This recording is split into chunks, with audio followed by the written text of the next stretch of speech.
자, 이번 이야기는 시청자 촌놈님께서 오늘 시들무에 찾아와 주셨습니다. 진짜 오랜만에 시들무에 방문을 해주시는 거고요. 그동안 너무나 바쁘셨기 때문에 시간 맞추기가 굉장히 어려웠던 분이십니다. 그래서 오늘 해주실 이야기 어떤 이야기일지 같이 한번 들어보도록 하겠습니다. 네, 여보세요. 아이고, 촌놈님. 아유, 오랜만에 통화하네요. 예, 참 시간 맞추는 게 어느 아유, 시청자분들보다도 어려우셨던 분이거든요. 아유, 너무 제가 바쁘셨어. 요새 너무 바쁜 척해가지고요. 근데 저는 항상 네. 말씀드립니다. 바쁜 게 좋은 거지 않습니까? 그렇죠. 네, 그래서 오늘 또 귀한 시간 내주셔서 감사드리고요. 네, 네. 자, 저번에는 현실 공포 이야기를 들려주셨어요.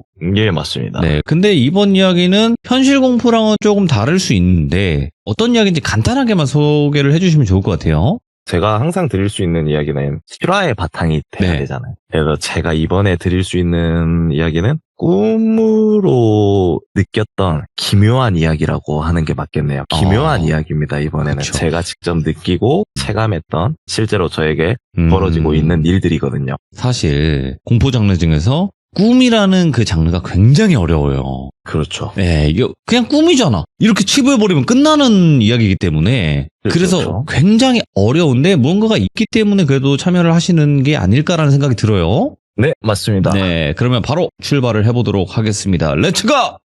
길이십니다. 촌놈이에요.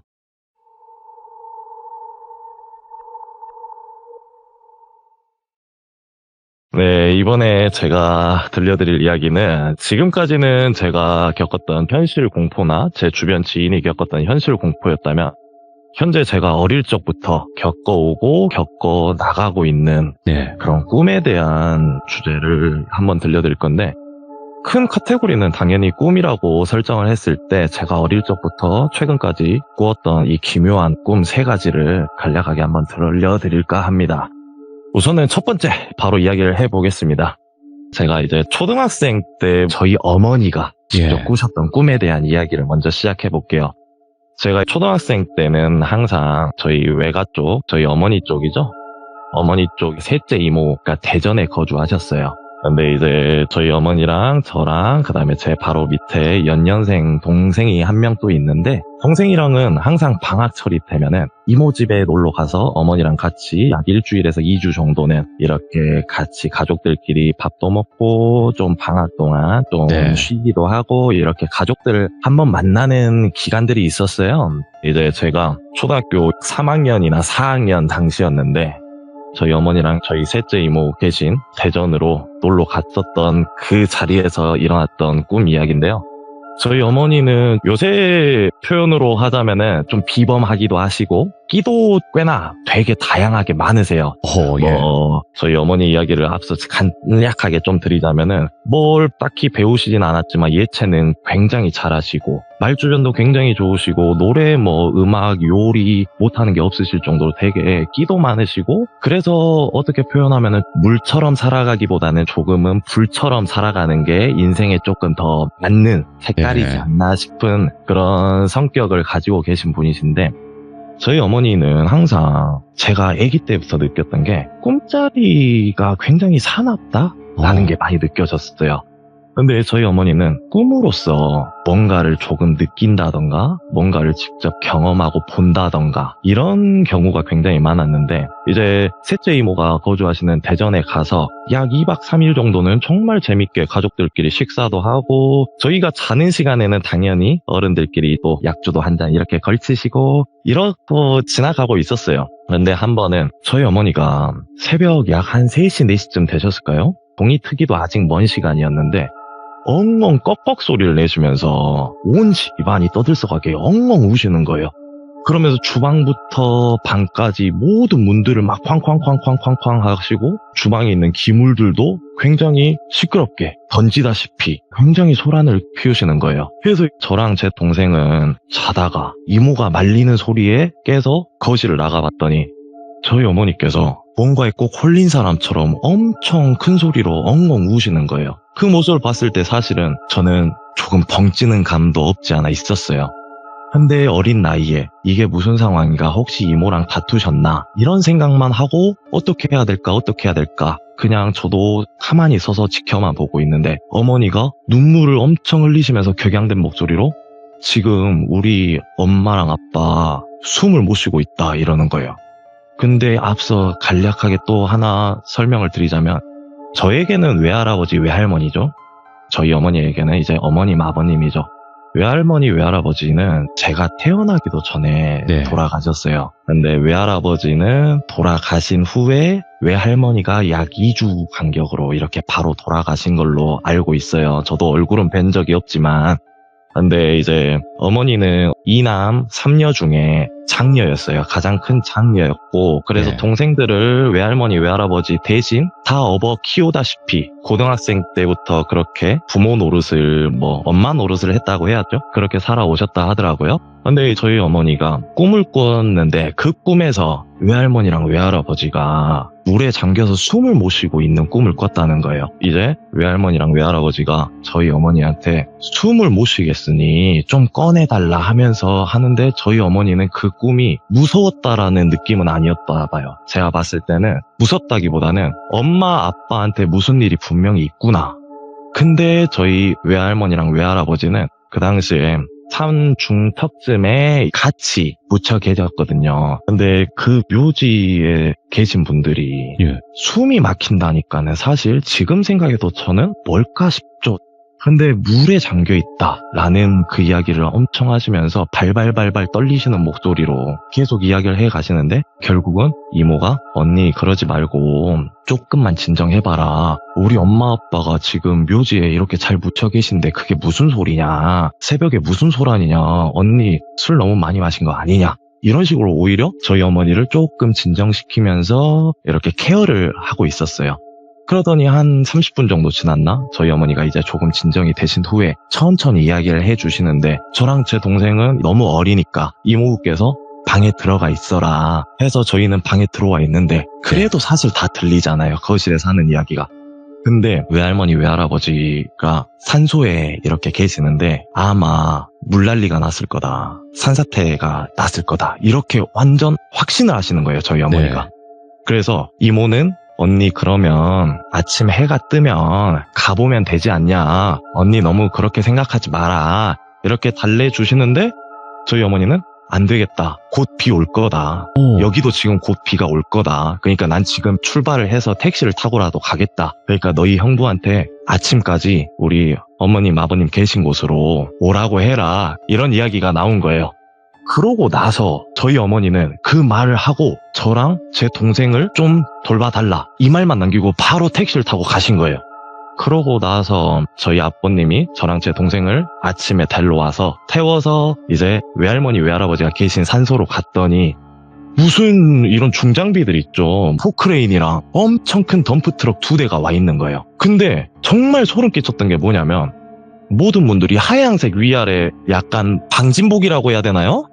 공장에서 입을 법한 그런 옷 있죠. 그런 옷을 챙겨 입고 뭔가를 자꾸 찾고 계시더라고요. 한 10명 정도 남짓되는 그런 분들이. 그래서 저랑 동생이랑 그다음 저희 아버지, 그다음 이모랑 이모부 5명이 이렇게 있었는데, 정말 눈앞에서 그렇게 있는데 뭔가 분주하기보다는 뭔가 가까이 가면 안 될 것 같은 굉장히 심오한 분위기가 느껴지는 거예요.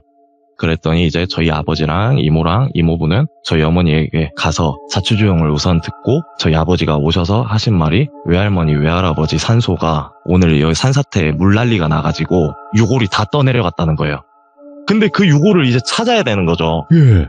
그래서 그 유골을 찾기 위해서 저희 어머니는 그 새벽부터 여기저기 다 전화를 하고 알아보고 해가지고 인부들 다 모은 거예요. 그렇게 해서 이제 유골을 찾는데 정말 소름 돋았던 게 뭐냐면, 제가 이제 동생이랑 손 잡고 이렇게 돌아다니는데 뭔가 팔 앞에 하얀색 뼈조각 같은 느낌. 근데 그 당시에는 이게 뼈조각인지 몰랐던 거예요, 저는. 근데 크면서 생각해보니까 그게 뼈조각이긴 한데, 정말 모양이 분필 모양처럼 생긴 하얀색 분필이 하나 딱 떨어져 있는 걸 봤어요. 근데 저는 이거를 주워도 되겠구나 라는 생각이 드는 거예요. 그래서 그걸 주워서 저희 아버지한테 엄청 뛰어갔죠. 그래서 아빠 이거 봐봐, 나 이거 주웠어 이랬는데, 저희 아버지가 눈이 동그랗게 커지면서 이거 어디서 주웠냐는 거예요. 그래서 아빠 나 저 밑에 동생이랑 이렇게 가서 그냥 손잡고 길 걷고 있는데 바닥에 이거 떨어져 있어서 그냥 신기해서 주웠다 이랬는데 알고 보니 그게 저희 외할머니나 외할아버지의 유골 뼈 조각이었던 거예요. 근데 그 위치가 저희 외할아버지랑 외할머니가 묻혀 계셨던 그곳에서 굉장히 멀리 떨어져 있었던 데였던 거예요. 그래서 그날 아무튼 결국은 아버지한테 갖다 드리고 아버지가 제가 놀았던 곳까지 다 내려오셔서 또 인부들 다 데려와서 결국은 유골을 다 이렇게 수집은 했다라고 들었거든요. 근데 그 후에 저희 어머니가 이제 대전에서 다시 저희가 사는 곳으로 내려오는 차 안에서 그 꿈에 대한 이야기를 아버지한테 살짝씩 푸는데 대전에서 제가 사는 전라도까지 오는 데는 장거리다 보니까 저랑 동생이 자는 줄 알고 이야기를 하셨나 봐요. 근데 저는 살짝 잠들었다가 어머니가 이야기를 하시는 거를 깨서 들었죠. 근데 뭔가 어른들의 이야기고 어린 마음이어도 엄마 마음이 편치는 않겠구나는 분명히 느껴졌기 때문에 자는 척을 하면서 들었는데 어머니가 꿈에 대해서 저희 아버지한테 상세히 좀 풀어나가시더라고요. 근데 새벽에 비가 억수로 올 거라는 예감이 딱 들었대요. 근데 이제 저희 외할머니 외할아버지가 꿈속에 또 나오신 거죠, 그날. 그래서 외할머니 외할아버지가 너무 숨이 막힌다, 숨을 못 쉬겠다. 근데 이 숨을 못 쉬는 게 누가 목 졸라서 숨을 못 쉬고 이런 게 아니라 물속에 갇혀서 숨을 못 쉬겠다라고 저희 어머니 꿈에 나와서 어머니한테 계속 숨을 못 쉬겠으니 빨리 좀 살려달라 이렇게 계속 닥달을 하다시피 하셨다는 거예요, 저희 어머니한테. 근데 저희 어머니는 그 꿈에서 무조건 이거 무슨 일이 있구나를 직감을 바로 하셨대요. 그래서 꿈에서 깨자마자 저희 어머니가 어떻게 걷잡을 수 없는 이 감정이 터지셔서 계속 우셨던 거예요. 그렇게 몇십 분을 내내 울다 보니 이모가 조금 진정시키니 조금 진정은 됐는데 분명히 여기에 비가 올 거다, 비구름이 올 거다라는 게 또 확신이 드셨다는 거예요. 그래서 이제 저희 어머니는 그 새벽에 저희를 뒤로 하고 바로 외할머니 외할아버지한테 달려갔는데 택시를 잡자마자 엄청난 소나기가 내리더래요. 그러니까 저희 어머니는 비가 올 거라는 게 꿈속에서부터 확신이 들었다? 약간 이런 느낌이 있었나 봐요. 그래서 저희 어머니가 그렇게 꿈을 꾸고 바로 외할머니 외할아버지를 보러 갔더니 난리가 나 있죠, 사실. 유골은 다 떠내려갔죠. 그거 다 수집해서 결국은 앞골당에 두 분 또 나란히 이렇게 안치를 시켜드리긴 했는데 그 후에 저희 어머니는 기댈 것이 없는 거예요, 이 마음을. 그래서 이제 저한테는 외숙모 할머니가 한 분 계시는데 저희 어머니는 사실 외할머니 외할아버지를 일찍 보내드렸기 때문에 부모님이 없잖아요.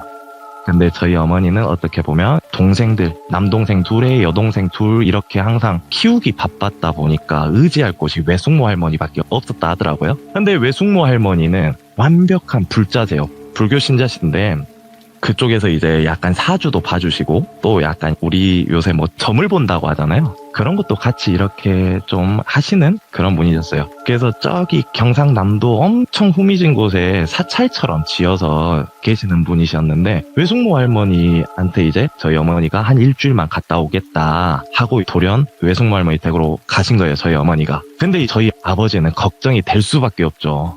걱정이 되니까 외숙모 할머니 댁으로 저랑 또 동생을 데리고 간 거예요.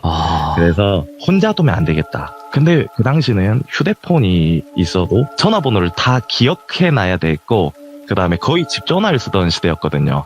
이제 외숙모 할머니에게 전화를 해도 안 받으실 때도 있고 하니까 저희 아버지는 걱정이 너무 되는 거예요. 그래서 외숙모 할머니 댁으로 저랑 동생이랑 아버지랑 셋이서 갔는데 저는 그때 외숙모 할머니는 처음 뵌 거였어요, 사실. 근데 외숙모 할머니가 저를 딱 보자마자 너가 큰아들이구나, 너가 첫째지 라고 하는 거예요. 그래서 저는 이제 어린 마음에 쭈뼛쭈뼛 아버지 뒤에 숨어가지고 네 안녕하세요 이렇게 뭐 좀 수줍은 듯 인사를 드렸는데 외숙모 할머니가 유독 저한테만, 제 동생도 있는데 유독 저한테만 아가 일로 와봐라, 한 번만 안아보자 자꾸 이러시는 거예요. 그래서 저는 이제 처음 본 할머님이 너무 이렇게 호의를 베풀다시피 해주시니까 조금 무섭기도 했고요, 사실. 그리고 이 집이 사찰같이 돼 있는데 되게 무서웠어요. 분위기 자체가 좀 음산했어요, 저는. 근데 어머니는 거기 일주일 정도 있으면서 굉장히 또 표정이나 그냥 뭔가 풍기는 분위기가 되게 온화해진 느낌이 딱 드는 거예요. 뭔가가 정리가 많이 됐구나, 이런 느낌이 바로 느껴지는데 외숙모 할머니가 하루 종일 제 옆에 붙어서 손을 잡으시면서 어이 아가 큰아들 너가 엄마 잘 지켜야 된다. 그래서 그냥 어른들이 해주시는 그런 걱정이겠구나 했어요. 근데 참 신기한 게 제가 거기서 베개 밑에 손을 놓고 자는데 뭐가 제 손가락을 꽉 무는 거예요. 그래가지고 소리를 지르고 일어났더니 네 번째 손가락에서 피가 나고 있는 거예요. 그래서 베개를 들쳤죠. 근데 굉장히 큰 사슴벌레 한 마리가 베개 밑에 딱 있는 거예요. 근데 사슴벌레가 누가 베개 밑에 넣어놓지 않는 이상 베개 밑에 있을 이유가 얼마나 있겠어요, 사실은. 근데 베개 밑에 사슴벌레가 있다는 것도 참 놀라운데 하필 제가 베개 밑에 손을 넣었는데 제 손을 문 거죠. 피가 나요. 근데 외숙모 할머니가 와다다다다다 달려오시는 거예요. 제가 자고 있던 방. 무슨 일이냐고. 그래가지고 막 울면서 제가 그냥 자려고 베개 밑에 손 넣었는데 물렸다 이랬더니 외숙모 할머니가 너 여기서 빨리 떠나야겠다고. 여기 있을 사람이 아니다.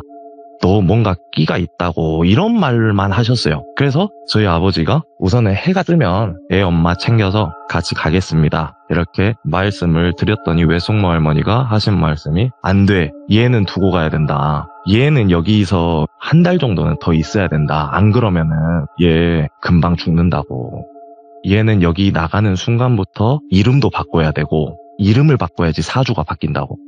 그런 이야기를 하시면서 하신 말이 네 큰아들 끼가 있는 애니까 네 큰아들이 아마 엄마 명을 오랫동안 이렇게 살릴 거란 식으로 이야기를 하시는 거예요. 그래서 항상 큰아들이 하고 싶다는 대로 놔둬라. 분명히 뭔가 하고 싶은 게 있어도 말리지 말고 그대로 하게 놔둬라. 근데 제 동생도 있는데 무조건 제 이야기만 계속 하시는 거예요. 그래서 그렇게 의아했는데 그러고 다음날 저랑 아버지랑 동생은 먼저 제가 살던 동네로 내려왔고 나중에 어머님은 몇 주 정도 더 계시다가 저희 아버지가 태우고 오셨어요. 근데 어머니가 굉장히 그 후로 온화해지시고 꿈도 실제로 많이 안 꾸시고 개명도 하셨고요, 심지어. 근데 그러고 나서 외숙모 할머니를 한 2년 정도 지나고 한 번 더 뵀어요. 근데 그때보다 외숙모 할머니가 굉장히 야위셨더라고요. 한 2년 사이에. 그래서 이제 어머니가 외숙모 할머니를 2년 만에 뵙고 나서 하시는 말이 왜 이렇게 야위었냐? 왜 이렇게 야위셨어? 이랬는데 이제 외숙모 할머니가 하시는 말이 네가 요새 안 아프니까 낫다고. 근데 저희 어머니는 항상 1년에 한 번씩은 정말 이유 모르게 엄청 아프셨거든요. 근데 생각해보니까는 그 후로 계속 안 아프셨어요. 근데 외숙모 할머니가 2년 만에 엄청 야위신 거죠. 그러고 그 해에 얼마 안 가서 돌아가셨는데 이제 외숙모 할머니가 돌아가시기 직전에 또 한 번 뵀었는데 저한테 딱 하신 말이 너네 엄마 이제 꿈 잘 안 꿀 거야, 그치? 이러는 거예요. 그래서 생각해보니까 엄마가 꿈을 꿨다 이런 이야기를 또 들어본 기억도 많이 없고 해서요. 그래서 네 그렇다 이랬는데 너네 엄마 꿈에 나왔던 외할머니 외할아버지는 정말 숨이 막혀서 살려달라고 할 게 큰딸밖에 없어서 큰딸한테 그랬던 거다. 근데 너 엄마가 이제 꿈 안 꾸는 거는 뭐냐면 네가 있어서 꿈 안 꿀 거라고. 너 항상 엄마 옆에 이렇게 있어줘야 된다고. 그런 이야기를 계속 하시다가 몇 개월 지나서 금방 생을 마감을 하셨는데 그때부터 뭔가 저의 제대로 된 꿈 이야기가 펼쳐지는 거거든요. 그 이후부터 제가 꿈으로서 뭘 보게 된 거예요. 저희 어머니 대신. 그 느낌이 굉장히 많이 들어요. 저희 어머니는 사실 그때 이후로 뭔가 꿈을 통해서 현실에 이렇게 좀 개입이 된다던가 정말 현실에서 뭔가를 느낀다던가 이런 꿈은 안 꾸신다 하시더라고요. 근데 이제 저도 어릴 적부터 무수히 많은 꿈을 꿨는데 저희 어머니도 물론 꿈이 좀 드세다 약간 이런 말씀을 먼저 드리고 싶어서 먼저 우선은 좀 밑밥이라고 하죠. 밑밥이 많이 깔렸는데 이제 본격적으로 제 꿈 이야기를 한번 들려드릴게요. 제가 현재는 약혼녀가 있어요. 와이프라고 하겠습니다, 편하게. 제 와이프를 제가 만난 지 2년 정도 됐는데 와이프도 사실 좀 어떻게 보면은 인생이 좀 삶이 기구하다? 나름의 아픔도 굉장히 많고 그 다음에 항상 그거를 남에게 표출하기보다는 속으로 끙끙 앓고 남들에게는 내색조차 안 하려고 하는 어떻게 보면 정말 외적으로 강한데 속은 정말 여리고 많이 닫혀있는 사람이에요. 제 와이프 될 사람은 아버지를 어린 나이 때 잃었거든요. 근데 이제 저는 당연히 아버님도 뵙지 못했지만 아버님이 심지어 또 안 좋게 이렇게 돌아가셨어요. 뭐가 어디가 아파서 이런 게 아니라 스스로 이렇게 마감하신 그런 거였는데 그거를 어떻게 보면 어린 마음에 제 와이프는 이런 아빠에 대한 사랑도 받고 싶었을 나이고 또 그런 부재가 많았죠. 아버지의 부재란 건 사실 굉장히 어릴 적에 또 첫째 딸로서 그런 아픔이 많았다 하더라고요. 근데 그 이야기까지는 했지만 아버지와 지냈던 이런 디테일 이야기는 저한테 한 적이 한 번도 없거든요. 제 와이프가. 근데 이제 저랑 와이프랑 같이 잠을 자고 있었는데 제가 꿈을 하나 꿨어요. 근데 그 꿈이 굉장히 찝찝한 꿈이더라고요. 그 꿈 내용이 어땠냐면 제가 꿈 속에서도 또 자고 있었는데 꿈속에서 눈을 떠보니 제가 경상도 어떤 빨간 벽돌의 4층에서 약 5층 정도 되는 빌라에서 눈을 뜬 거예요. 근데 그 집은 제가 가본 적도 없고 본 적도 없고 동네가 어딘지도 심지어 몰라요. 근데 그 집에 제가 새해를 들어서 살기 위해서 들어갔는데 집주인한테 제가 이랬죠. 꿈속에서 혹시 나 여기 좀 새 들어서 살고 싶은데 남는 방 있냐? 이랬더니 3층 살아도 되는데 4층도 방이 있다는 거예요. 그래서 제가 내가 4층을 살아도 혹시 되겠냐? 이랬더니 우선 방을 봐봐라 이런 거예요. 그래서 저는 이제 4층으로 올라가서 방을 보고 괜찮다. 근데 3층도 혹시 한번 가봐도 되냐? 갔는데 3층에는 어떤 여자아이랑 남자아이랑 또 그 다음에 젊고 굉장히 아름다운 여성 한 분 이렇게 3명이서 딱 있는 거예요. 그래서 여기는 누가 살고 있으니 당연히 내가 살 수는 없겠구나. 내가 그러면 4층을 살아야지 하고 이제 그 집주인한테 저 4층 살고 싶다라고 말을 했어요. 그랬더니 저한테 그러냐? 근데 4층 살아도 되는데 4층 괜찮겠냐? 계속 이런 질문만 하더라고요. 그래서 저는 꿈속에서도 뭔가 찜찜하긴 했는데 4층 뭐 누구도 안 사니까 살아도 되겠다 싶어서 그럼 나 4층을 살겠다 이랬죠. 그래서 이제 4층으로 딱 계약을 하고 제가 문을 열고 딱 들어가자마자 퀴퀴한 냄새가 딱 나는 거예요. 코에. 근데 그 꿈속에서도 참 그 퀴퀴한 냄새가 말로 좀 형용하기가 어려운 냄새가 났어요. 그래서 이거 되게 불쾌한 냄새가 뭐가 좀 나네? 근데 뭐 내가 청소를 하면 되겠지 하고 이제 들어가자마자 그 집 청소를 하고 있는데 갑자기 창문 밖으로 바람 들어오는 휘리릭 이렇게 바람이 새어 들어오는 소리가 들리는 거예요. 그래서 여기 바람도 잘 불고 나름대로 만족하고 있었죠. 근데 갑자기 강아지 한 마리가 저를 보고 막 짖어요. 근데 4층인데 어떻게 이 강아지가 4층까지 올라왔지 싶은 거예요. 근데 그 강아지가 저를 보면서 계속 짖더니 계속 들여달라 이런 느낌으로 짖더라고요. 그래서 들여놨어요. 들여놨는데 하얀색 강아지였던 얘가 제가 집 안으로 들이자마자 갑자기 검정색으로 바뀌는 거예요. 그 강아지가 검정색으로 바뀌더니 저를 죽일 듯이 이 집에서 안 나가면 나 너 물어서 죽일 거야 이런 느낌으로 엄청나게 저를 보고 짖는 거예요. 그래서 얘 왜 이럴까? 근데 뭔가 무서운 게 이 강아지가 저를 계속 빤히 쳐다보면서 계속 짖어요. 그래서 이걸 뭘까? 나 지금 도망쳐야 되나? 이 생각을 하고 있는 찰나에 강아지가 이제 저를 물려고 계속 덤벼드는데 저는 아까 창문이 열려 있었다 했잖아요. 꿈속에서 바람 들어오는 소리가 들리던 그 창문을 열고 그냥 뒤도 안 돌아보고 냅다 달려갔어요. 그렇게 해서 집 밖으로 한참을 도망쳤나? 그랬더니 이제 산길을 지나서 어떤 번화가처럼 건물들이 있는 그 위치로 제가 무작정 달렸더라고요. 꿈속에서. 근데 이제 정신을 차려보니 뒤에 강아지가 쫓아오나 싶어서 계속 뒤를 돌아보는데 이제 강아지 소리는 안 들리는 거예요. 그래서 제가 도착한 건물이 어디였냐면 2층에 당구장이 있었어요. 근데 당구장 건물에 우선 들어가서 우선 피해 있자, 숨 좀 돌리자, 물도 한 잔 얻어 마시고 이런 생각이 드는 거예요. 그래서 그 당구장 건물 조심히 들어갔는데 제가 당구 치는 사람들 뭐 이렇게 웃고 떠들고 이런 모습들을 보면서 멍하니 당구장에 앉아있는 상황이었어요. 근데 갑자기 당구장 문을 열고 검정색 위아래 정장을 완벽하게 빼입은 남자 7명이 들어오더라고요. 근데 이 남자 7명이 순서대로 딱 들어오더니 일렬 횡대로 쫙 나란히 서는 거예요. 근데 그 7명이 모든 시선이 포커스가 저한테 맞춰져 있는 거예요. 이 7명 지금 나 보고 있네? 근데 그 7명이 걸음을 맞춰서 저한테 나란히 걸어오는데 바로 드는 생각이 아까 그 강아지인가? 이 생각이 드는 거예요. 근데 강아지는 한 마리였는데 갑자기 사람 7명이 이렇게 나란히 서서 걸음을 맞춰서 온다고? 이거 뭘까? 근데 시선이 저한테 떨어지지가 않아요. 저한테 계속 고정돼 있는 거예요. 그래서 이거는 내가 도망쳐야겠다. 그래서 또 당구장 창문을 열고 뒤도 안 돌아보고 계속 도망갔어요. 근데 계속 도망가는데 그 7명은 분명히 걸어오고 있어요. 저는 달리고 있고. 근데 그 7명이 쫓아오는 이 거리가 좁혀지면 좁혀졌지 멀어지지가 않는 거예요. 그래서 그 꿈속에서 안 되겠다. 나 여기서 숨지 않는 이상 계속 달려가봤자 잡히겠다. 그래서 무작정 달려간 곳이 제가 꿈속에서 길을 외운 곳이 여기 당구장까지 온 길밖에 없는 거예요. 그래서 우선은 원래 내가 계약했던 그 4층짜리 빌라에 가서 숨자. 아니면 사람들한테 살려달라고 빌어보자. 이 생각이 들어서 그 빌라로 제가 달려갔죠. 근데 빌라로 달려갔는데 1층 문이 잠겨 있는 거예요. 그래서 제가 저기요 저기요 막 부르는데 1층 문을 갑자기 어떤 여성분이 확 열고 나오시는데 제가 아까 앞서 말씀드린 대로 3층에는 아리따운 젊은 여성 한 분과 그 다음에 여자아이 하나, 남자아이 하나 이렇게 3명이 살고 있는 집이라고 했잖아요. 근데 그 3층에 계시던 아리따운 여성분이 하얀색 소복을 입은 굉장히 긴 생머리에 이쁘시고 피부도 굉장히 고우시고 이런 여성분이랑 나란히 서서 딸과 아들을 양품에 안은 채 문을 열어주시는 거예요. 그러더니 저한테 어디 갔다 오니? 이러는 거예요.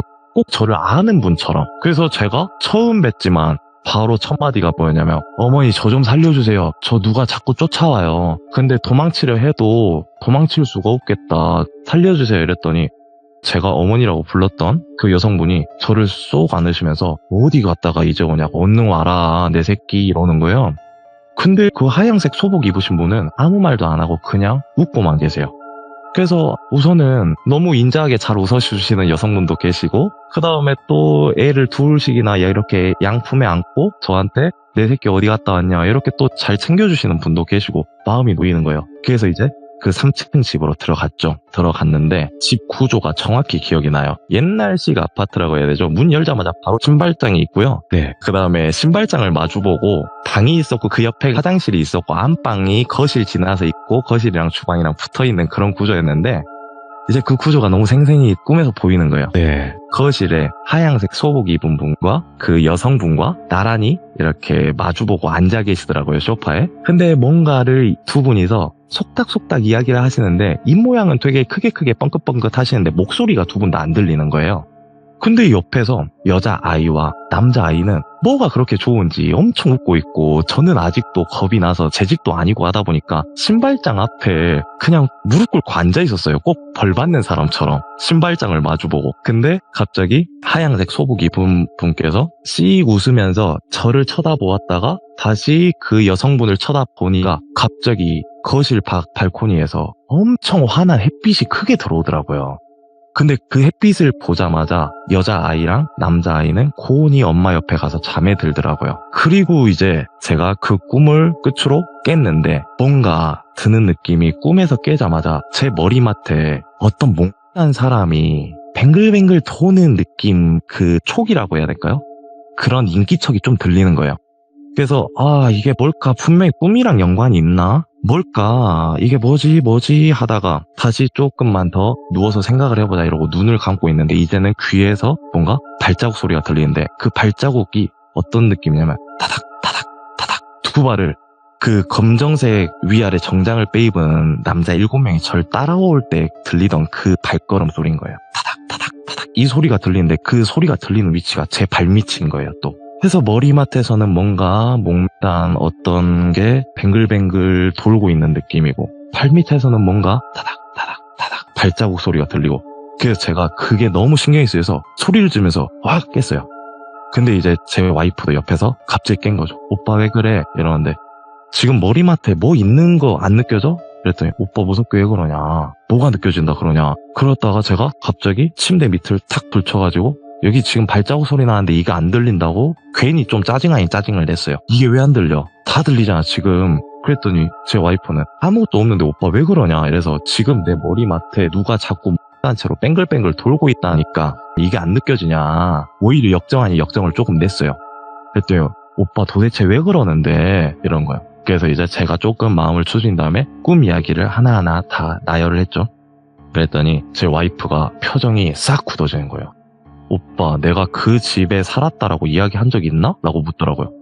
그래서 제가 곰곰이 생각해보니까 살았던 집이라고? 뭔 소린가 했죠 저는 맨 처음에. 그래서 살았던 집?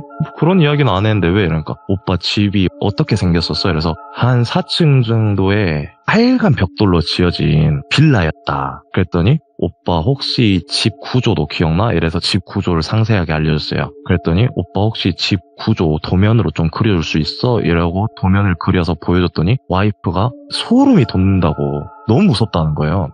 오빠 진짜 어떻게 이렇게 정확하냐고. 뭐 때문에 오빠가 그 꿈을 꿨는지 모르겠는데 아마 집에 들어온 검정색 강아지는 우리 아빠였을 거라고.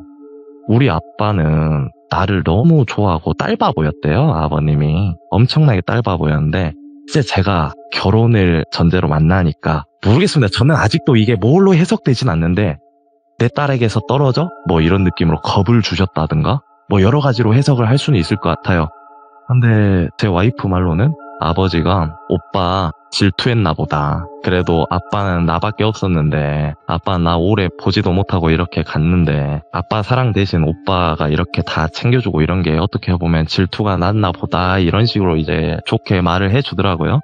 근데 정말 이해가 안 되는 건 그 7명의 남자가 검정색 위아래로 빼입고 저를 쫓아왔다는 거죠. 그래서 이런 것들이 너무 이해가 안 돼서, 그리고 제 와이프도 오빠 꿈이 너무 내가 살았던 그 집도 너무 똑같지만 어떻게 이 구조까지 완벽하게 꿈에서 볼 수 있냐 물어보는 거예요. 그래서 나도 잘 모르겠다 이랬는데 오빠 잠깐만 기다려봐 하더니 휴대폰, 우리 로드뷰라고 하죠? 그걸 켜서 본인이 그 당시 살았던 그 집을 보여주는데요. 너무 똑같은 거예요. 근데 전 한 번도 가본 적이 없단 말이에요. 그 동네를. 그 꿈을 꾸고 너무 몇 날 며칠이 싱숭생숭하다 해야 될까요? 너무 그런 느낌이 들더라고요.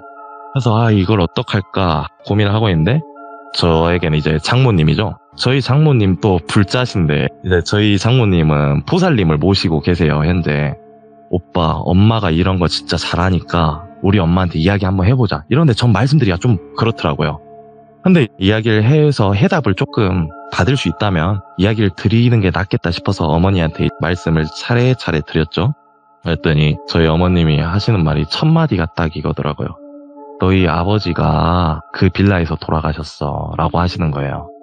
그렇게 또 혼자서 생을 마감하시게 된 집이 거기라고 하더라고요. 예. 근데 아마 엄마가 해석해 줄 수 있는 거는 우선은 그 강아지가 아빠는 맞았던 것 같다. 근데 집 밖에 있을 때는 들여달라고 했다고 물어보시는 거예요. 그래서 예 맞습니다 어머니. 근데 집에 들이자마자 갑자기 검정색으로 변해서 너를 죽일 듯이 막 물려고 했고 물어보시길래 예 그것도 맞습니다. 근데 왜 도망쳤어? 이래서 정말 절 죽일 것 같아서 도망을 쳤다.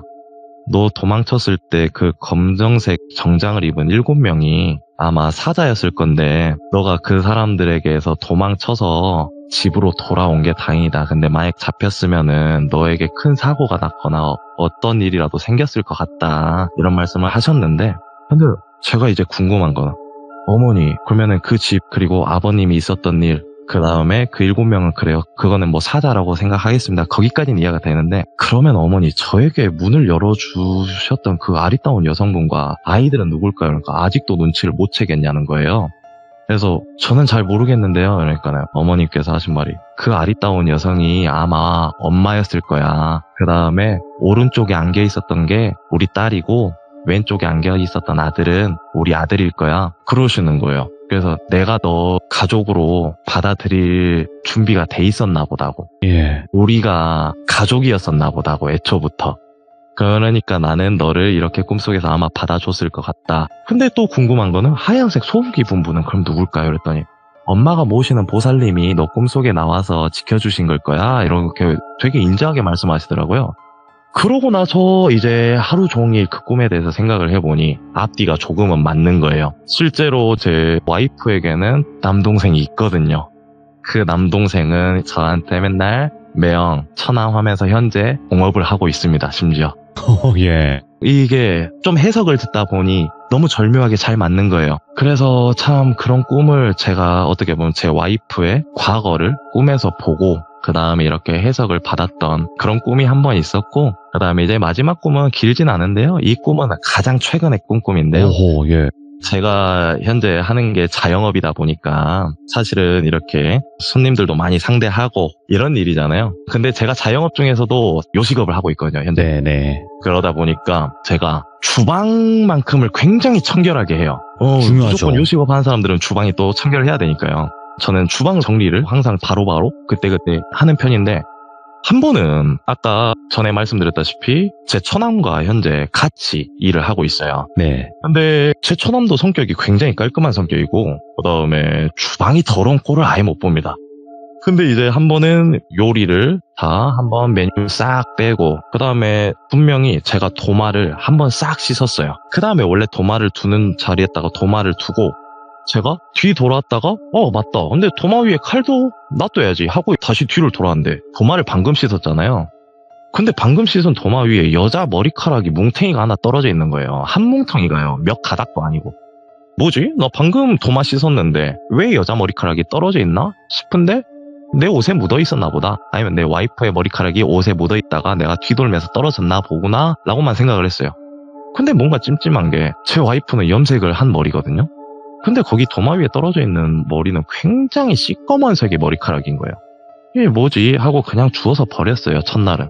근데 그 다음 날도 딱 출근을 해서 주방을 먼저 들어가는데 전날 주방은 항상 청소를 해놓고 가거든요. 바닥이든 뭐든. 근데 바닥에 여자 머리카락이 또 검정색 한 뭉텅이가 떨어져 있어요. 네. 근데 저희 가게에 발주를 넣고 유통 오시는 분들도 다 남성분들이시기 때문에 여자 머리카락이 떨어질 이유는 없단 말이죠. 심지어 주방에 들어갈 사람도 없고요. 근데 여자 머리카락이 또 떨어져 있어요. 이틀 차부터는 좀 뭔가 신경이 쓰이는 거예요. 그래서 이거 머리카락 또 뭐지? 하고 머리카락 한번 자세히 봤는데 모발 자체가 굉장히 굵은 그리고 너무 진하게 검한 검정색의 머리카락이 또 떨어져 있길래 주워서 버렸어요. 내일은 또 안 그러겠지. 내일까지 이러면 이건 진짜 사고다 싶어가지고 그냥 찜찜한 마음을 두고 내일은 안 그러겠거늘 하고 또 다음날 셋째 날이 돼서 출근을 했는데 그날은 정말 소스라치게 놀란 게 출근을 하자마자 도마 위에 검정색 머리카락 한 뭉텅이가 딱 떨어져 있는 거예요. 그래서 3일 연속 검정색의 여자 머리카락 뭉텅이가 떨어져 있길래 이거 뭐 있구나. 지금 가게에 뭐가 있구나 싶은 거예요. 그래서 이제 저희 장모님한테 이런 일이 3일 동안 있었다 이랬더니 너희 그니까 엄마가 고사 지내자 했을 때 고사를 지냈어야 되는데 왜 그런 거 안 믿겠다 하고 고사를 안 지내서 지금 고사 지내라고 이렇게 무언의 메시지를 주시는 것 같다 이런 거예요. 근데 저는 꿈이나 이런 거를 꾸고도 사실 그렇게 막 믿는다 이런 것보다는 정말 연관되어 있는 것들이 자꾸 꿈에 나오니까 네. 신기하다였단 말이에요. 근데 이번에는 장모님께서 그런 이야기를 하시는데 믿져야 본전이니까 한번 해볼까? 라는 생각이 드는 거예요. 원래 고사나 이런 거는 정말 제 성격에도 안 맞고 전 너무 현실주의적인 게 또 좋아가지고 안 믿었단 말이죠. 근데 어머니 굳이 고사를 지낼 필요가 있을까요? 사실 오픈한 지도 이제 좀 됐고 해서 고사를 지낸다는 게 참 좀 그렇습니다. 그러니까 속는 셈 치고 한번 해보라고. 이번만큼은 엄마 말 들어라 이러시는 거예요. 네. 그래서 알겠습니다. 그러면 아무 때나 지내면 됩니까? 이랬더니 엄마가 가서 이렇게 날짜를 받아오겠다. 근데 어머님이 여기 근교로 나가면은 좀 이렇게 점도 봐주시고 하시는 할머님이 계시다 하시더라고요. 네. 근데 이제 그 할머님에게 한번 점을 보고 오겠다라고 네. 말씀을 하시고 저는 그러면 날짜 받아주시면 제가 그 날에 맞춰서 진행을 하겠습니다. 라고 이야기를 했죠. 그러고 이제 약 며칠 정도 지나서 저희 어머님께서 전화를 주셨는데 날짜 잡았다라고 하시는 거예요. 그래서 어머니 그러면 언제가 좋겠습니까? 그래서 무슨 월 며칠에 하자라고 말씀을 하시는 거예요. 그래서 알겠습니다. 그럼 준비를 하겠습니다. 이랬는데 어머님이 근데 오늘 가게에서 이야기 좀 할 수 있겠니? 라고 말씀을 하시는 거예요.